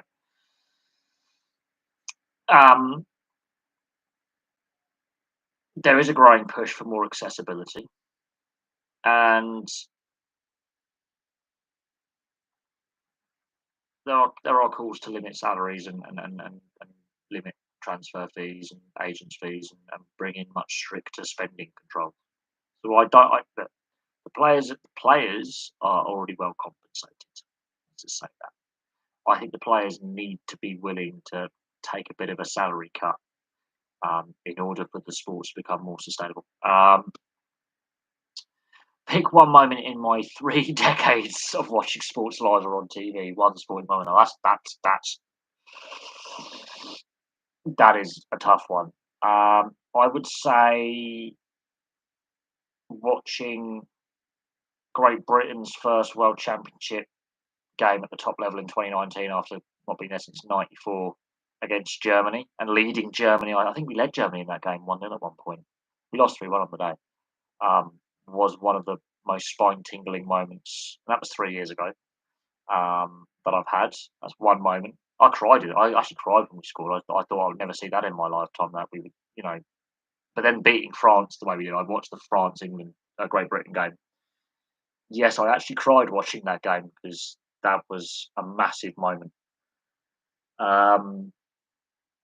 Massive moment as an ice hockey fan. The Winnipeg whiteout of 2018, in fact, one in 2015 as well, always sends tingles up my spine. Always.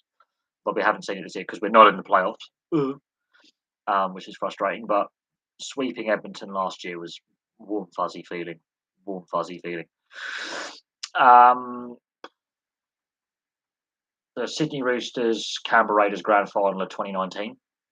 Although we were on the losing sides, that was a warm feeling inside watching that game and beating the Melbourne Storm in the semi final. That was quite a warm feeling. The 2014 State of Origin series that New South Wales won against Queensland to end their undefeated run of 8.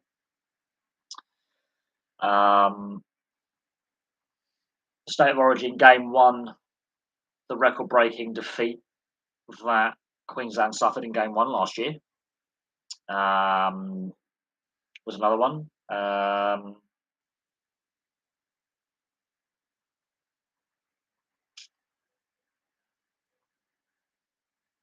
What year was it that I watched all 24 hours of the Le Mans 24 hour? There was a year I actually sat up and I stayed awake for 2 days and I watched every single minute of the Le Mans 24 hour. And I think that was in 2019 as well. I stayed up for 2 days and there was some assistance from stimulants for that. That actually happened. Don't advise it. Do not advise it. Never do that again. I think it was the 2019 Le Mans 24 hour I stayed up for 2 days. So yeah, I was awake for 2 days for that. That was not a help. That would not be advisable. Um, the 19, I think it was it 97 at Spa when there was that massive accident? Was it 99 when Coulthard caused the accident at Spa in the rain? You're going to die, Fly. You're going to die. That was a big one. I can't really pinpoint a single moment. The Sheffield Eagles winning the Challenge Cup against St Helens in 1996 as the underdogs, because they were actually not a Super League side at the I don't think they've ever been a Super League side, but they were from the league below, the Championship, against St Helens, the Super League side. That was a big moment. Blackburn winning the League Cup final. I watched that on TV. Going to an FA Cup quarter final.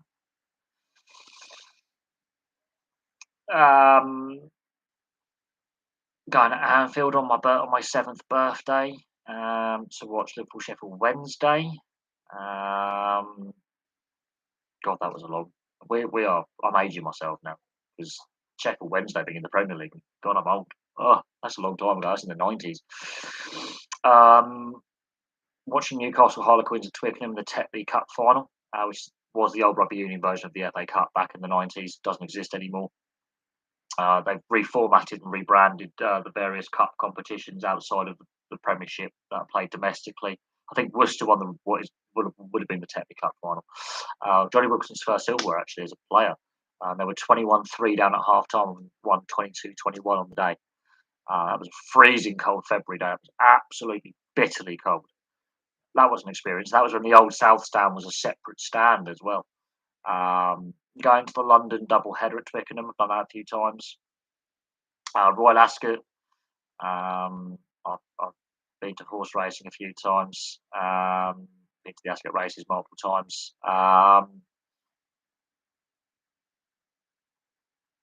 It's hard. The 2001 Grand National, I remember watching with my mum on the TV, and my mum won a lot of money on that because her horse won. And we didn't have a lot of money at the time. We were really hard up for cash back in 2001 when I was a kid. We didn't have a lot of money, and my mum won about 4 months' salary on the road, maybe 5 months' salary. We could pay off our debts basically. That was a moment I remember. My mum got very emotional when she realised how much she'd actually won on the bloody horse. I'm not a big proponent of gambling, so don't do that. I don't like sports gambling. Not a fan of it. I used to gamble a lot on the horses and be very, very good at it. And I don't promote in any way sports gambling. I'm not a fan of it. I don't like the way it's advertised and the links with professional sport and gambling. I'm not a fan of it at all. But that was a big moment.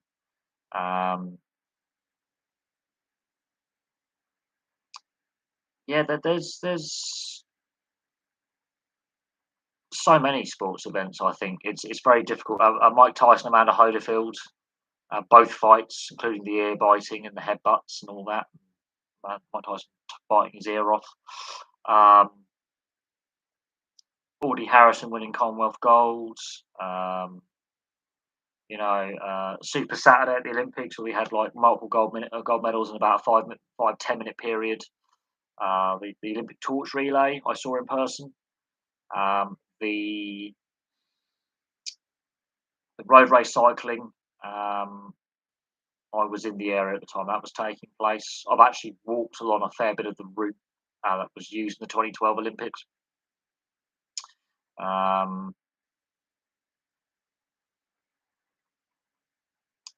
The The 2006 Football World Cup, I really enjoyed that. The '98 Football World Cup was one of my fondest memories. Obviously, Euro '96. Um, there are just so many. It's difficult to pick out one particular moment. Um, so difficult, so difficult to pick out that one particular moment. Um, it's near on impossible. Words cannot describe how difficult it is. I think Liam Kirk being drafted in the NHL by Arizona a few years ago, I think was a highlight as well. Because I've actually had the joy of seeing him play when he was a little bit younger. I've seen him in the flesh play.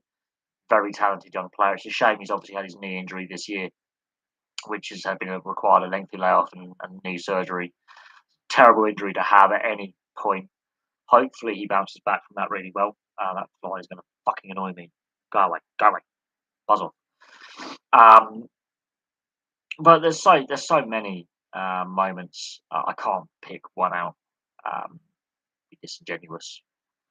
Um, there are certain ones that I think rank higher than others, but you know we've got the Conference League final between Roma and Feyenoord, and that's a chance for Dutch football to again claim some European silverware for the first time in a very long time.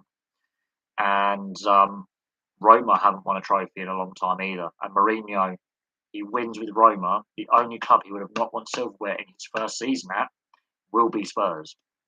And the last time he won a European trophy in his first season with the club was with Man United in 2018, and that was against Ajax, biggest rivals of finals. So it'd be very interesting. That could be an amazing, even though it's a brand new European competition, much maligned. I think I would like to see that be like the Cup Winners' Cup again. If you've got to call it the Conference League, call it the Conference League, but bring the domestic cup competitions into it. We had the Grand National that never happened. That was not 90. That was the false start, that one. The other one, which never happened, which was then rerun a few days later, was 97 with the bomb threat. I remember both of them. Um, I remember Ayrton Senna's fatal crash. I remember Roland Ratzenberger's fatal crash the day before. Um, I remember Carl Fogarty winning the World Superbike, back-to-back titles. James John Higham, his teammate, who was battling cancer and was receiving cancer treatment at the time. And the week he had his final bout of chemotherapy, he won his race. That was a moment. I remember Ruben Zaus having a horrific accident. I think he was at Monza actually, in the World Superbikes. Pier Francesco Chili, that was my mum's favourite rider. I had a thing for him. Mildly disturbing. There was, massive fan of the World Superbikes. MotoGP, massive fan of MotoGP in the late '90s and the 2000s into the early 2010s. Massive fan of MotoGP. Of course, Marco Simoncelli and his untimely passing. I think I watched that live at Sepang on TV when it was at Sepang.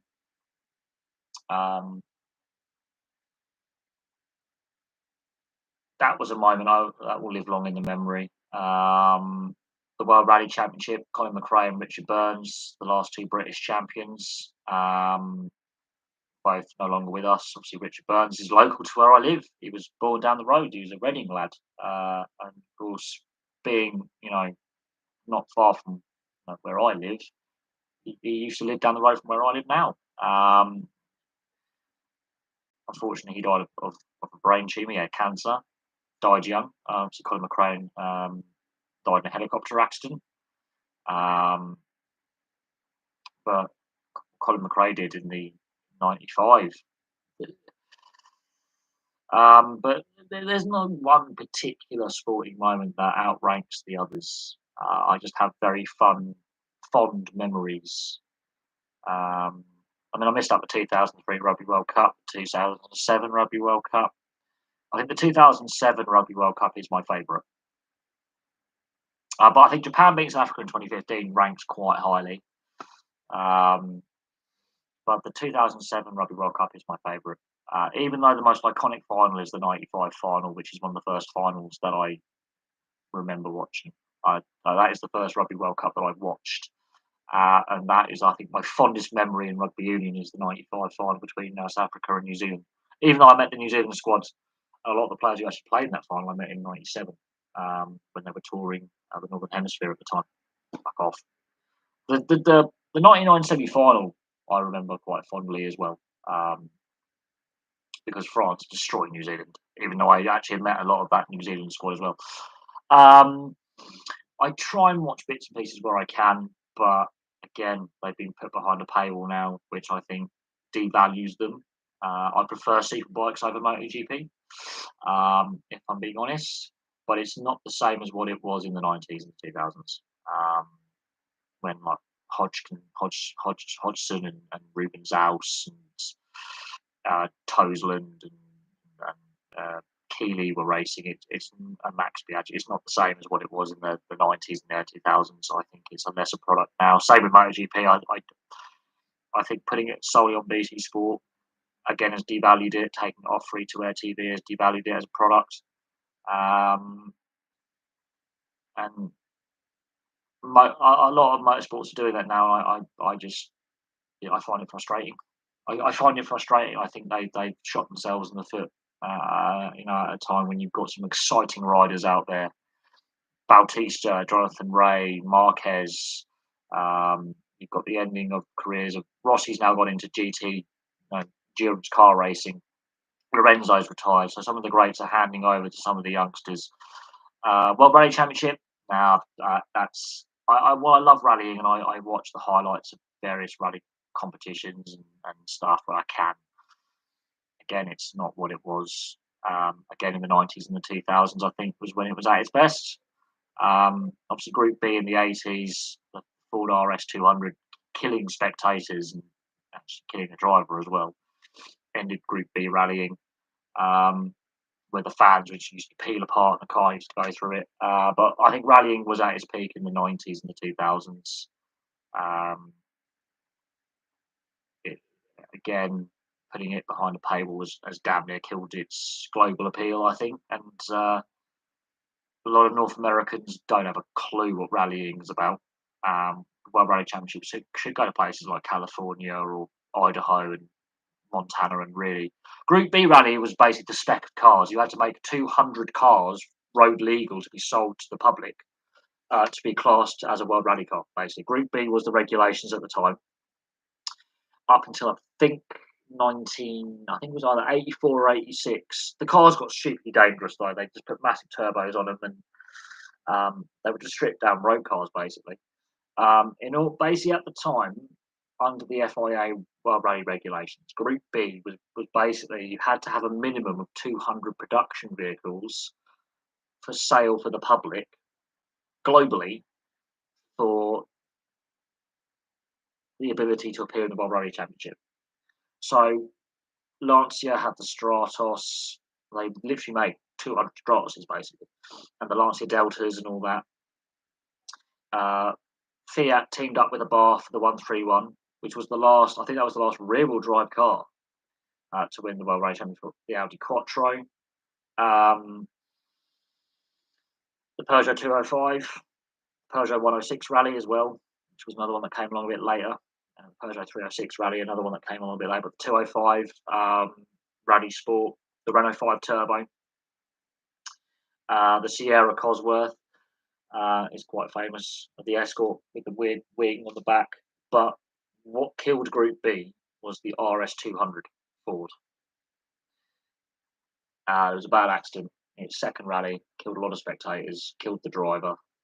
Bear in mind the 205 XRI, I think it was, or GTI rally car had already killed a couple of drivers as well, blown up and all sorts. Renault 5 Turbo rallies, the MGs. MG had a rally car.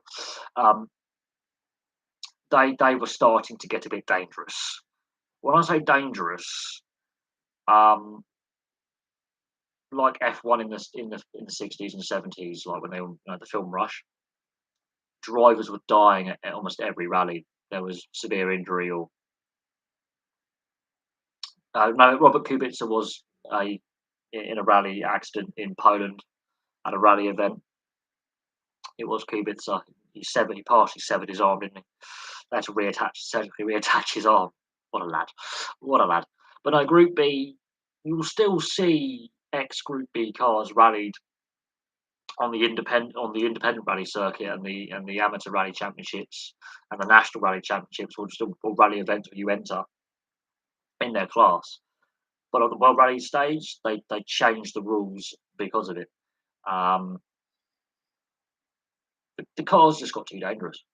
Um, Even now, you look at some of the cars from the 90s and the 2000s that, you know, various rallies where people just turn up with a second-hand saloon or hatchback, do the necessary modifications to said saloon or hatchback with the skid plate, the roll cage, the interior, and all that.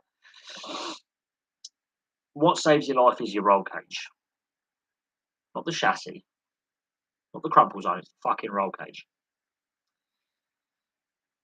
Certain cars seem to crash worse than others and crumple worse than others. So your NCAP safety rating is important. Volvos are the best, by the way. But no, Group B got too dangerous, and the RS 200 damn. Basically, they changed the regs after that. But they were going to change. There was pressure to change the regulations before the fatal accident that involved the Ford RS 200. And only 200 of them were made.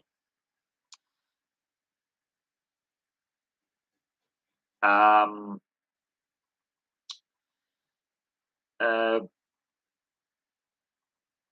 but yeah, Group B. That's the history of Group B. There's documentaries on Group B rallying and the rules they had in place.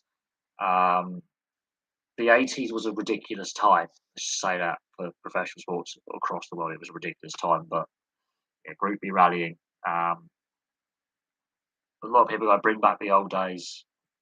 No, I don't want to see drivers and spectators dying at every rally event. I just don't want to see it. And I think while the cars were fun and they are classics and they spawned road vehicles, um, too many people got injured and killed. It's like F1, like superbikes, Grand Prix racing bikes, people died there, touring cars.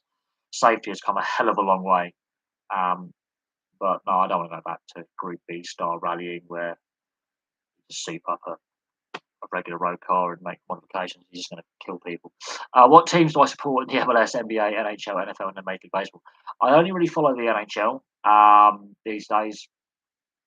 Uh, the Jets, the Coyotes, and the NHL. Um, the MLS, I'll happily watch an MLS game. I find it actually very, very entertaining. It's a very open league in the sense that the style of play that is played is very open. Not as the same overcoach standard that we get, obviously, in Europe. So it's a bit more refreshing. It's like watching a bit of lower league football with the style of play. So it's a very open end-to-end style of play. The games that I've seen in the MLS, I've actually found quite entertaining. And as the league grows, quality will develop with it. I don't follow anything in the NBA. I don't really follow the NFL anymore. I like the Green Bay Packers. I want to see the Packers do well, but in reality, I can't stand Aaron Rodgers, which puts me off the team. Major League Baseball, I don't like baseball. I just collect sports memorabilia. I mean, I'm wearing a Dolphins shirt. I don't mind the Dolphins. Um, I've got 49ers jersey and a Dolphins jersey. I collect jerseys. And I like wearing. This is actually quite comfortable to wear. Actually, out and about, it's actually quite a comfortable jersey. I'm going to go give it a wash though. But I don't really. I like the Green Bay Packers. I'm not like a massive hardcore fan. But I've got my friend Ollie. He's a massive Pittsburgh Steelers fan for reasons. Don't ask me why. But no, I'm more of an NHL fan. The other leagues I will watch in passing. I will obviously do videos in regards to things that are happening in said leagues. I think the Major League Baseball Labour dispute that led to a lockout obviously is newsworthy. I think the London series is newsworthy to discuss, and the direction sport is taking in regards to its overseas growth. The NFL again is important in regards to its contracts with White Hart Lane, with Spurs and Wembley, and the direction the NFL is taking in regards to London. I might do. Will London ever host a Super Bowl? Or is London more likely to host a Super Bowl than actually have an NFL team? Um, Basic baseball, though, there's too many issues with baseball. I can't. I don't enjoy watching baseball. Um, I think if it is to make a success of it's this London series that they're going to revisit from 2023 onwards. I don't know why they're not coming in 2025, but they need to promote the game a lot better than they did in 2019. They need to get the ticket price right and more affordable. I think the top end ticket price was just not affordable. They were heavily criticised. The lower end ticket price sold out within minutes. The mid range ticket price they just didn't have enough. They need to promote it a bit better, advertise it a bit better, um, because they risk not growing the product the way they want. Um, but again, discussing the direction that Major League Baseball could take. I mean, they are well behind the other major leagues in taking games overseas. Well behind. They really let that slip quite badly. More likely to host the Super Bowl. Spurs are bidding for the. We'll see what happens. Wembley could host it because of the time of year the Super Bowl takes place. Uh, but obviously, the NFL set up with the playing surface at White Hart Lane, where it just comes out of the stand underground. Um, you know, um,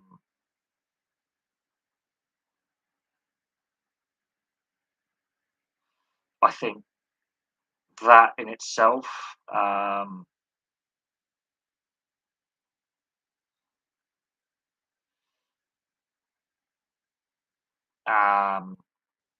we'll see. We'll see if it's likely.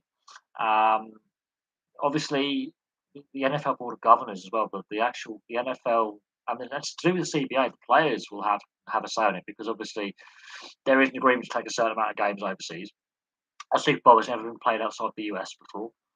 Um, London has never had an NFL team before, but it has been used as a home venue, and that is one of the criteria to host a Super Bowl. You have to actually have hosted an NFL team, I think now.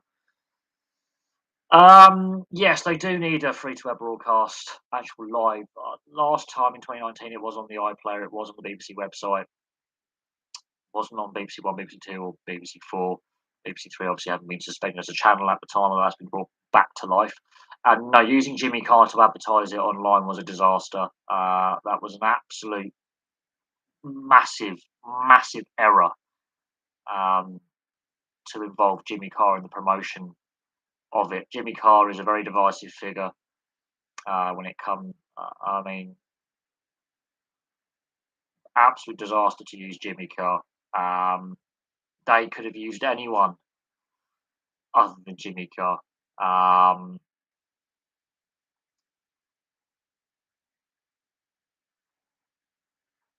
they do, as I say, it was a disaster using Jimmy Carr. The actual games themselves got reasonable, decent feedback. There was mixed reviews, however, but 75, I think it was 75% of fans in attendance were local fans from the UK, which is a good positive. The lower end tickets sold out, but the upper end tickets, there was a lot of criticism at the ticket pricing. Um, yeah, the fact that there wasn't a free to air broadcaster involved, BT Sport got one of the games, the BBC website got the other. That didn't go down well. Um,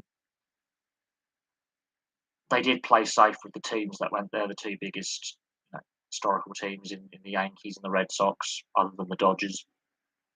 Um, they haven't announced who's obviously going to be playing in the three upcoming series from next year. They haven't announced the dates next year. And looking at when they were doing, research before the London series, they were considering using the Oval. And when they decided not to come in 2018, which I felt was a mistake. FIFA World Cup had something to do with that. When they did decide to come in 2019, the Oval was being used for the Cricket World Cup, so they couldn't obviously do the Major League Baseball reconfiguration to have a baseball playing surface, basically. Now, taxpayer money was used for the London City Stadium, bearing in mind Surrey Cricket Club own the Oval, so that's a different. ESPN, I believe, broadcast. I think it was the ESPN and Fox broadcast the London series in 2019 in the US. Other nations, I mean Canada, I don't know. I think it was Rogers Sportsnet. I think I don't quite know who has the broadcast rights in Canada for Major League Baseball. I think it was Rogers Sportsnet because Toronto Blue Jays being the only Canadian team in Major League Baseball at the moment. But yes, I did a video. I did a video on the preview and then the review of the London where the Major League Baseball got things right, got things wrong. The broadcasters. I did a preview of the London. They are on the channel, the Major League Baseball playlist. I suggest they are on the channel in the Major League Baseball playlist. I do build up and then reviewing it. The London Stadium is going to get some work done anyway to increase capacity, so they might have the Major League Baseball game first and do the work after. Possibly. It all depends on what time of year they come and what part of the season they come in, because obviously West Ham obviously play their home games there. And there's also, athletics there as well. Interesting to note, the Rugby League World Cup initially wasn't going to be used. I've decided as a stadium not to use the London City Stadium, which I find really interesting, considering that in 2013 they did use Wembley. They used other stadiums in London other than the Emirates. So the Rugby League World Cup not going to London City Stadium in October, November, but they're using the Emirates is very, very interesting. They're not using Wembley. So that is a bit of an interesting one there. The Rugby Union World Cup used the London City Stadium in 2015. So that drops hints, I think, at what would have been Major League Baseball London games taking place because of COVID.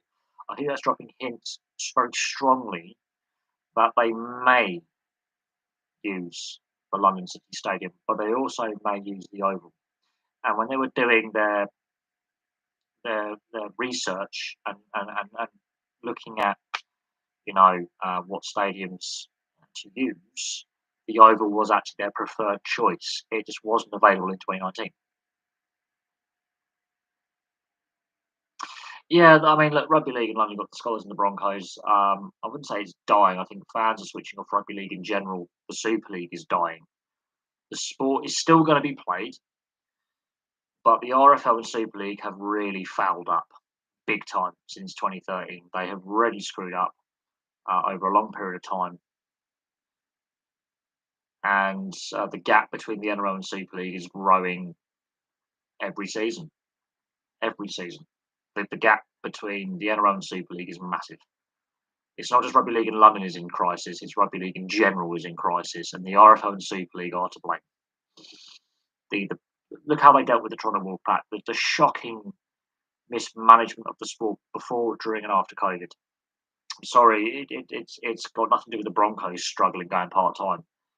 The whole sport has been chronically mismanaged for the best part of 2.5 decades, and that's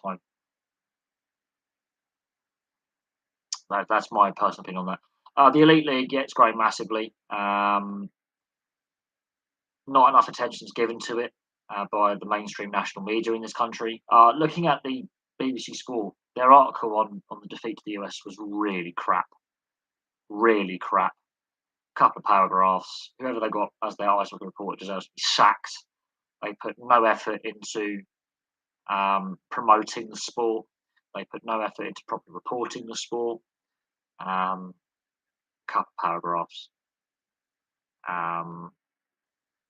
Shocking, really. And we've actually played well in all the games we've played. Finland are the best team in the world. There's a reason why we got battered by them. But only losing 3-0 to the US And I think it was the Czech captain said that were not expecting that. The way his words were, we weren't expecting that, and almost beating Norway. Um, and the US got lucky with 2 of their 3 goals as well via deflections. But again, it's again promoting it. Apart from local media doing a great job, national media in this country is a joke. Um, it's a sport designed for TV. It's a sport designed to be promoted, and it's not getting the encouragement. It's not getting the national encouragement it should be. It's a brilliant sport. I love it. But the national media in this country is a joke. They're obsessed with football. They're obsessed with the football to the point where it's almost like an addiction, and they don't give enough support and encouragement and growth to sports like ice hockey, which are brilliant. The Elite League and the National League are brilliant leagues to watch. They just let's just say average attendances are higher than some Super League attendances. There you go. That says all you need to know. Average attendances at ice hockey are also higher than some rugby union attendances as well. But the mainstream media doesn't want you to hear that because their obsession with to a certain extent rugby and rugby league at the top level, but predominantly with football is obscene. I think Premier Sports has it does. I like Premier Sports. I have Sky Sports, but I can't justify subscribing. It's already on. You can get it via the Sky Sports package. You just pay like $7.99 a month on top of the Sky Sports package, and Free Sports is free to wear, and there are games on there as well. I honestly think that unfortunately, certain sports have been hampered by basically the obsession with football. Poor governance is done for cricket. Poor governance is done for rugby league, and I think rugby union is going the same way. And the obsession with football in this country is killing other sports, or restricting the growth of other sports. I think is a better way to put things. I think it's a good way to describe things. I think the obsession with football, the over obsession. I think it's more obscene. The obsession with football is hampering the growth and development of other sports that are a healthy growth of other sports. But there we go. I've been going for 3 hours, 22 minutes. That is ridiculous. Absolutely ridiculous. And I do have some videos that I want to research and plan. I've missed a couple of rugby league games the last couple of days in the NRL, which I want to watch as well. So there is that. Hey, that's a good question. If the attendance keeps growing, do you think the NHL will come over here to play a series? There are British players that are in the pipeline to go into the NHL draft, like following on from Liam Kirk. They've been here before. I think they'll come here again. I mean, imagine Arizona, the Coyotes versus the Jets series. I think that would be brilliant if that was taken to Sheffield, where Liam Kirk is from, if they were to play a home and home kind of game, because they're both in the same division now. That would be absolutely fantastic. Especially with obviously Liam Kirk being from the Sheffield area. If they were to take a game to one of the Sheffield arenas, they could sell that out. And I would happily travel all the way up to Yorkshire to watch it. Look, they've been here before in pre-season, taking exhibition games here before, but they've been all over Europe. But it all depends on the CBA that the players agree with being happy to continue with the overseas international series. The league owners as well, obviously with the Kraken now being a team, now with 32 teams, they would all 32 teams would have to sign up to it. There is a lot of logistics. The revenues that the league generates is less domestically in the US and Canada than the other major leagues. It's probably the fourth major league. But the fan base in Europe is a lot stronger Europe-wide, whereas the NFL, mostly the UK and Germany, Major Baseball, basketball is actually predominantly more Mediterranean Eastern Europe. However, the NHL Europe-wide has a very strong fan base. So if they're going to do an international series, they'll have to rotate around cities in Europe to take games. They can't just go to one country. They would have to go to all countries. Um, they've been to Switzerland, they've been to the Czech Republic, they've been to Finland, they've been to Sweden, they have been to the UK, they've been to Slovakia, I believe. They've been to Germany, I believe. They would have to take it all over the continent. There's so many places they would have to rotate round to keep it fair. But there's only so many arenas that are over 10,000 plus. I think there's only two in the UK that really would be suitable for an NHL games to be played at. Nottingham, Sheffield, and Belfast would, unless they could convert the O2 for a head-to-head series. There's no team in London though, and I don't think it works in any other elite league arena apart from Nottingham, Sheffield, or Belfast.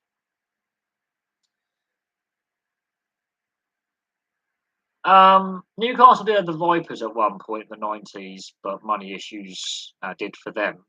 But also, you have to remember there are other popular sports. Newcastle obviously have a half decent rugby union side, and obviously the football club is the biggest team in that city. And Leicester have a very successful rugby club and a very successful football club in recent decades. So their outdoor sports are covered. Newcastle and Leicester, they have a professional rugby union club and a professional football club, and they don't have any major indoor sports, and they're both university cities.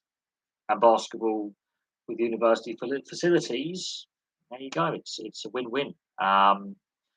But it's no coincidence that both Newcastle and Leicester have Premiership clubs in both football and rugby union, and all four of those clubs, ironically, have won silverware at points in their history. Although with Newcastle, it's been longer than in Leicester's case.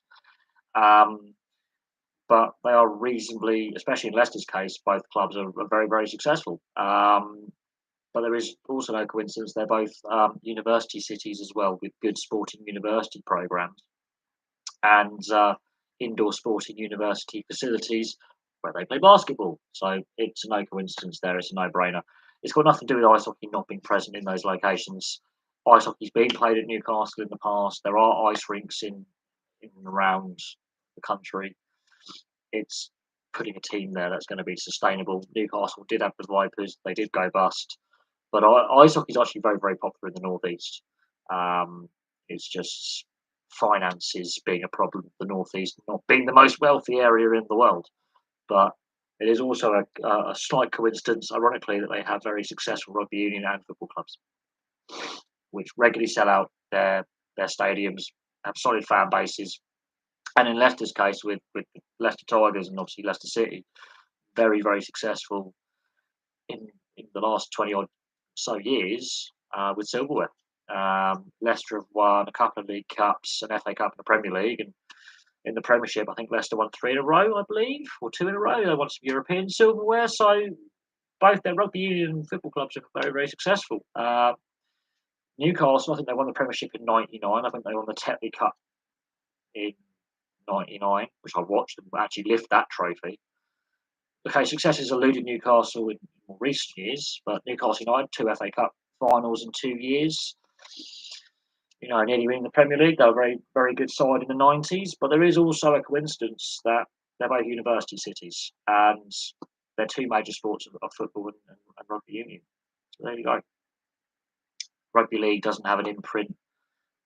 Leicester does have, obviously, Leicestershire Cricket Club, but they're not overly successful. All Sunderland are back in the Championship. Now, I do think the playoff finals, I do stress this, should also be on free-to-air TV. Not on Sky. I do think the playoff finals should also be about accessibility, because they are actually more. The Championship playoff final, for example, is worth more money than the Champions League final for revenue. The wealthiest game in club football. So when they play the Championship playoff final next weekend, it's worth I think anywhere between 60 and 80 million pounds in revenue to the winner. That is a more valuable game than the Champions League final. In fact, it's more valuable than the 3 European finals we're going to see this season. It's the Championship playoff final. It's ridiculous. The playoff winners actually win more prize money than the winners of the Championship. So hypothetically, say it's Nottingham Forest, they'll have more money in their pockets as prize money by winning the playoff final than Fulham or Bournemouth, who finished above them in the league, getting automatic promotion, winning prize money in the league. Because you've got their league finishing position, plus the playoff revenue, plus the playoff final, which goes into their pockets. Even the loser makes more money than the Championship winner. But I do think the playoff final should be on free-to-air TV. I do. Alongside the FA Cup. And I think the League Cup should go back on free-to-air TV as well, which will increase viewership figures and actually might revalue the competition. I think it should be called the League Cup, not the Carabao Cup, the League Cup. Drop the shitty sponsorship from it, but it's the Football League and they don't have an agreement with free-to-air TV anymore. So Football League has shot themselves in the foot with the League Cup. But there we go.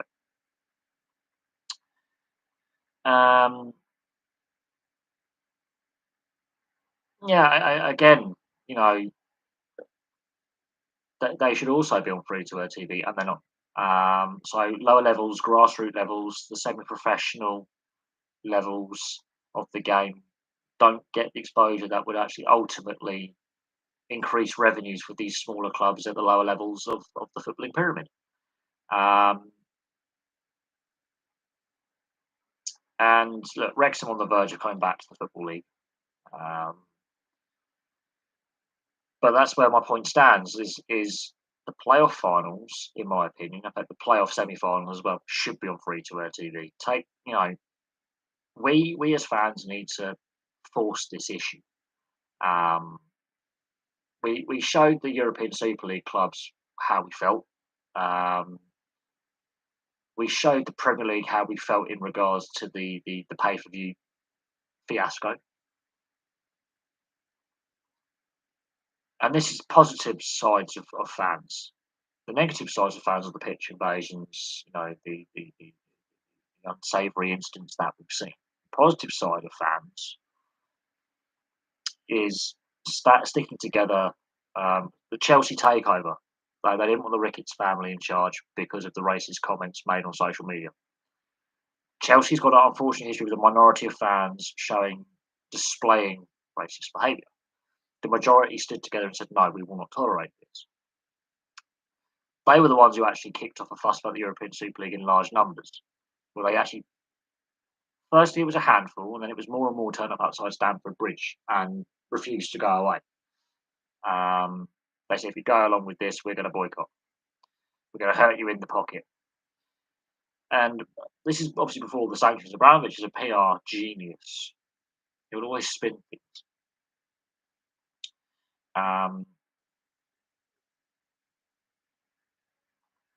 But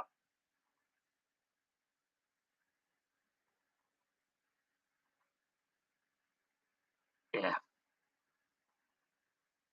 Well, it's now been proven that the BLM movement in the US is corrupt as hell, and it was all about money. We already have the Kick It Out campaign in regards to all discrimination. And question marks have been raised over Lord Ousley, who was the guy who set it up, and the finances of the Kick It Out campaign and some of the dodgy dealings going on there. So we've got the Rainbow Laces campaign. We've got one openly gay player who plays for Blackpool. And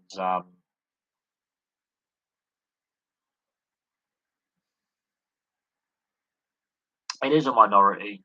They're a very vocal, visible minority. And the punishments for crowd disorder of any kind, again, I think we'll have to punish the majority to sound out and single out the minority who regularly cause problems. If that means partial stadium closures or playing matches behind closed doors, hurting the clubs in the pockets, then the mainstream fans will go, we've had enough of this. Either they'll start staying away, which then hurts the club and hurts the leagues and hurts the trying to sell the product to the the TV market, the overseas audience. Um,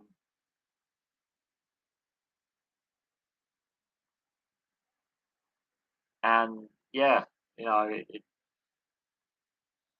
is what it is. In regards to the FA Trophy, FA Vars, and those finals, I think they should also be on free to air TV, even if it's a minor free to air channel, or just on the BBC web, just accessible. Um,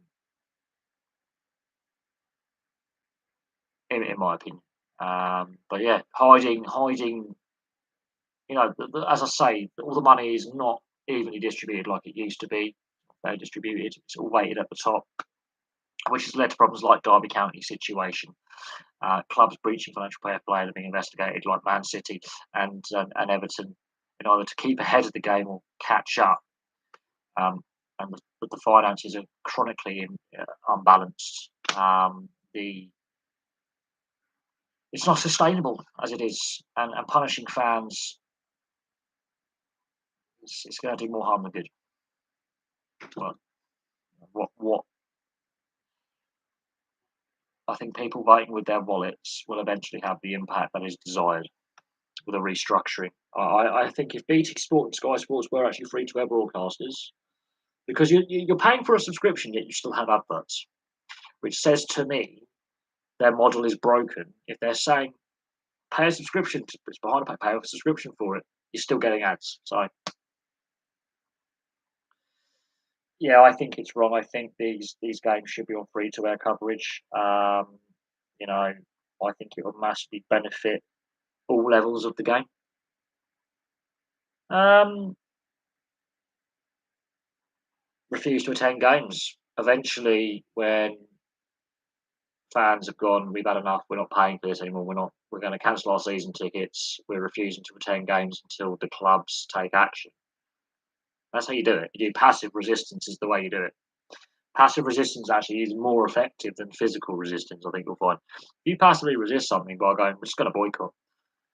We've seen it with companies with their products where people just go, I'm not going to buy that product, and then it becomes a movement, and then you stay away. Unfortunately, fans go, well, you're hurting the club. Well, the racists, the hooligans are hurting the club, but you still keep going to games. You're not pointing them out to the security. You're allowing them to, do their thing.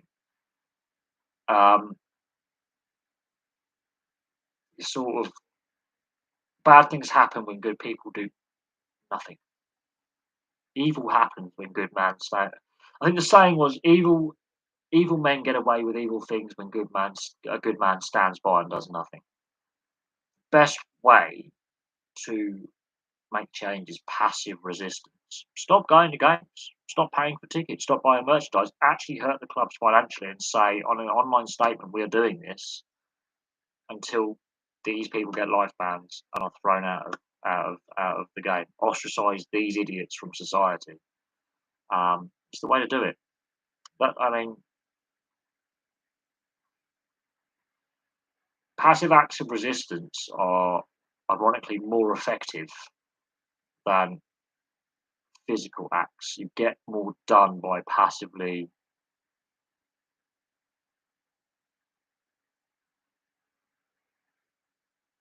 When they boo them taking the knee, I think it has now lost its meaning and it has divided too much opinion and caused too much division. Um, but when fans clap it and try to sound out the boos, it makes them look like idiots. Um, yeah, fans are too loyal. You know, sometimes you've got to hurt the things you love to make improvements. Tough love, as I call it. Soft love only goes so far. Sometimes you've got to give a bit of tough love. And unfortunately, for all the strong words and all the lot and all that and all that, it's not doing the kick it out campaign has clearly failed. If we've only got one active player who's openly gay in the men's game, the Rainbow Laces campaign has clearly failed. Women's game doesn't seem to be a problem if a female player comes out as bisexual, as if a male player does it, everyone loses their minds. It's just like, well, Why is that? And the majority of fans don't care. A vast majority of fans don't actually care. It's like, it's actually gay, big deal. He's straight, big deal. She's gay, big deal. Doesn't bother us. Not a thing.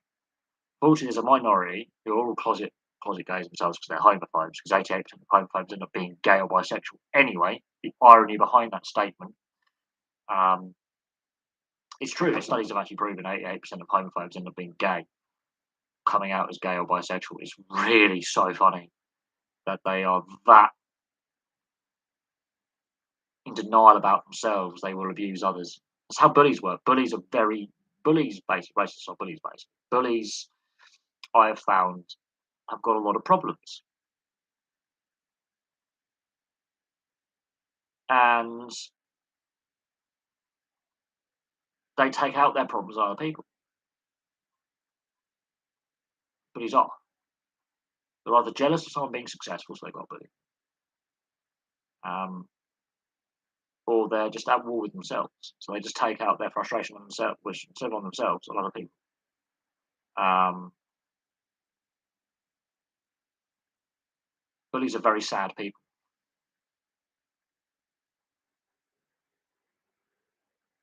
But no, the a football stadium is not a family-friendly environment. Hasn't been for a very long time. Rugby union's going the same way with alcohol sales.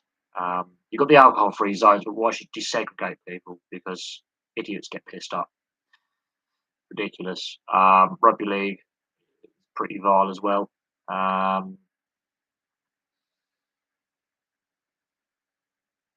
It's why I prefer watching on TV. You don't have to put up with these idiots. Um, which is a shame because I love the atmosphere inside a stadium, but it's there are stadiums on my wish list to go to, but there's just too many idiots, and you just don't want to go there. You just rather sit at home. Why would I want to? I mean, it is expensive to go to a game with all the travel and food and drink and actually going there, and they can be great occasions. And every time I've been, I've always seen racism and homophobia and vile chanting, and yeah, I might have thrown a few comments out, but I've a few tongue in cheek. Because I've got a bit of a mullet. When I go to Ireland, there's a few players with mullets as well. They seem to be fashionable right now. And I always say, the 80s fun. They want their hair cut back, or my mullet's better than yours. But they're always done tongue in cheek. There's never any hurt, hate behind it.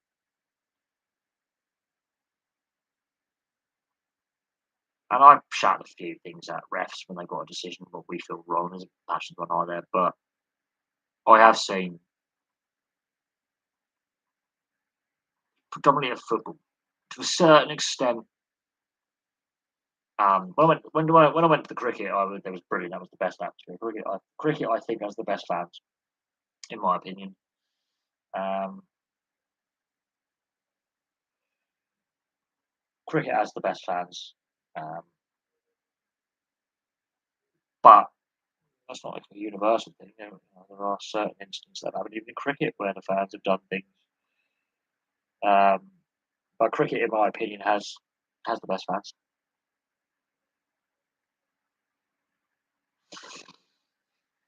Union sensible fans, no, they're all middle class pissheads, mate.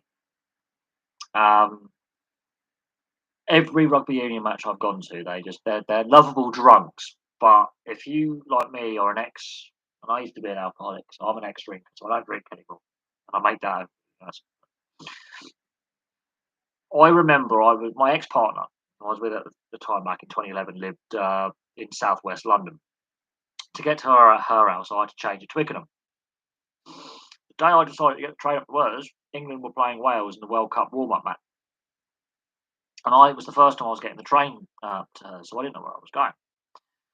I had a rough idea, but I wanted to double check what platform I needed to get to.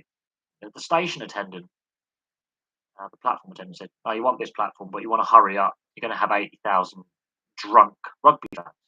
As she said that, the first of the 80,000 drunk rugby fans were pouring out of Twickenham via the stoop, the walkway by the stoop to the station. I then had to get two more trains standing the entire way. Now, they weren't nasty. I've always had positive experiences with rugby fans on the train. I've never had a problem. They weren't nasty or vicious. They were just really drunk and loud, but jovial. But the smell of stale alcohol is really off-putting when you're sober and you're just travelling. Um, it. I've well, there was nothing bad about it, but it wasn't particularly enjoyable travelling for the next half hour because I had to change trains again. I had to get another train, change trains. I had to get another station, change, get another train, change. It wasn't overly enjoyable having to battle to get off the train when I got bear in mind I was staying at my girlfriend's for a week, so I had all my you know travel bag and everything. So I had a fair bit of clothes. I had to try and battle past people with a big rucksack. It wasn't overly an enjoyable travelling experience. So when a match day is on via a big stadium and everyone's pouring on the public transport after the event when they've had a lot to drink, no, it doesn't. There are while they're generally better behaved than rugby league fans and football fans.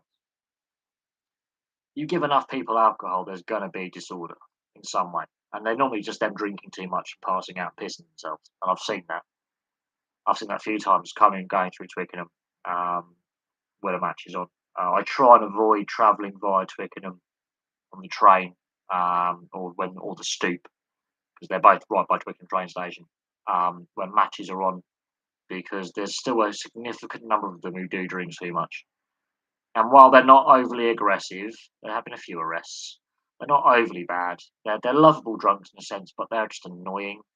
When you're trying to get a train or get somewhere and you're travelling, you're trying to like hop over people and battle past drunk and get on and off public transport. It's a pain in the arse. It was the same when me and my friend Sam went to an ice hockey match in London at Streatham. The Red Hawks were playing the Blues, and we had to get the train back out of Paddington. Chelsea and Arsenal had obviously played a game that day, both away games for whatever reason, and then there were obviously fans travelling through Paddington and other stations. And there was a brawl at Paddington train station, and there was also a punch up on the train that we were on the way home.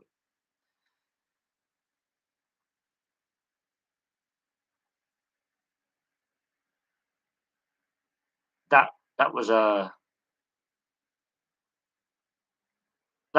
the train we were getting. It was about 9 o'clock. It was packed. It was a Saturday. It was a packed train, and obviously multiple football clubs have been playing away days. Are all getting transport to and around London or through London.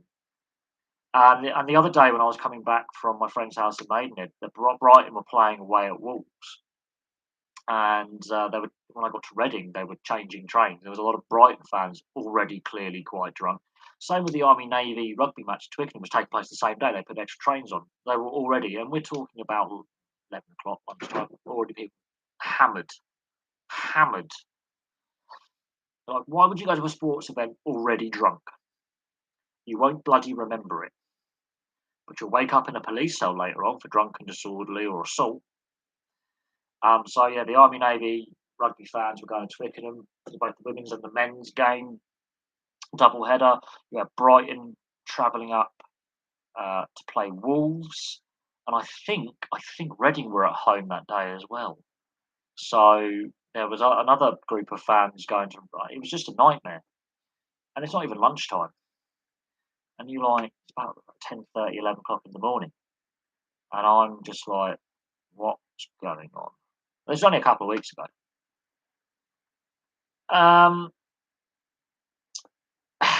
yeah, there are rugby rivalries as well, like Northampton, Leicester, Worcester, Gloucester, absolutely. I wouldn't say they get out of hand. Just occasionally, the odd fan is a bit of a moron. But rugby union fans, for the most part, and I will say for the most part, are a good bunch. It's more of a family orientated fan experience. But there has been a trend in recent years of alcohol related incidents at games going up.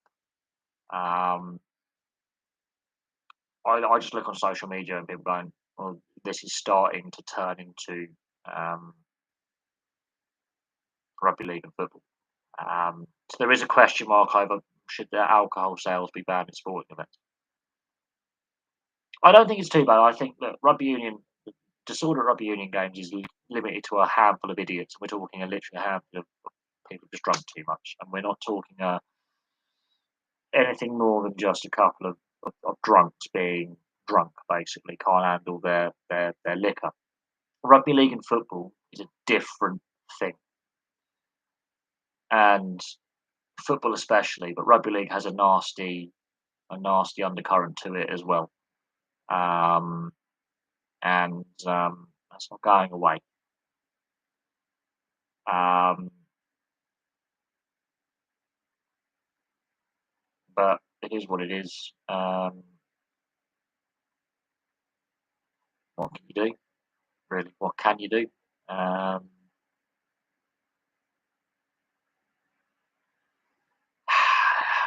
I don't know what else to say to that. Really, I mean,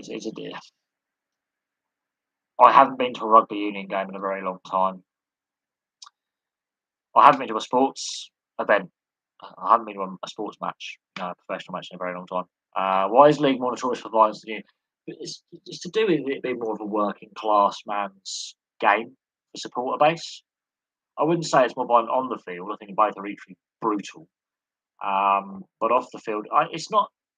Rugby league fans are still better behaved than football fans. I will say that. However, there's been a trend in recent years, both here and in Australia and New Zealand, of fan misbehaviour. And a lot of it's to do with alcohol. There's been a few unsavoury racist incidents as well, and a few missiles thrown, a few altercations between fans and players and rival fans. But nowhere near the scale of football. Not even close. Um, but, you know, the incidents at Magic Round and some of the pitch invasions in the NRL this season do highlight a growing problem over there as well. Not just an English or British problem. This is the question mark over alcohol sales at sports events. We've seen it in the US as well, at college and professional leagues, major leagues. It's going to be interesting to see what happens in Qatar in the autumn and winter. It is going to be interesting to see what happens in the Qatar World Cup for fan disorder, um, if there is any. But I think the Rugby League World Cup and the Women's Euros will go off without any problems. But we'll see. We'll see. The aftermath of what happened at the Euros last year and the several unsavoury incidents we've seen in recent weeks at sporting events. We'll just obviously have to see what happens. Um, yeah, I've always wondered how these sports got violent off the field. Like it didn't. There's lots of reasons for socio-economic reasons.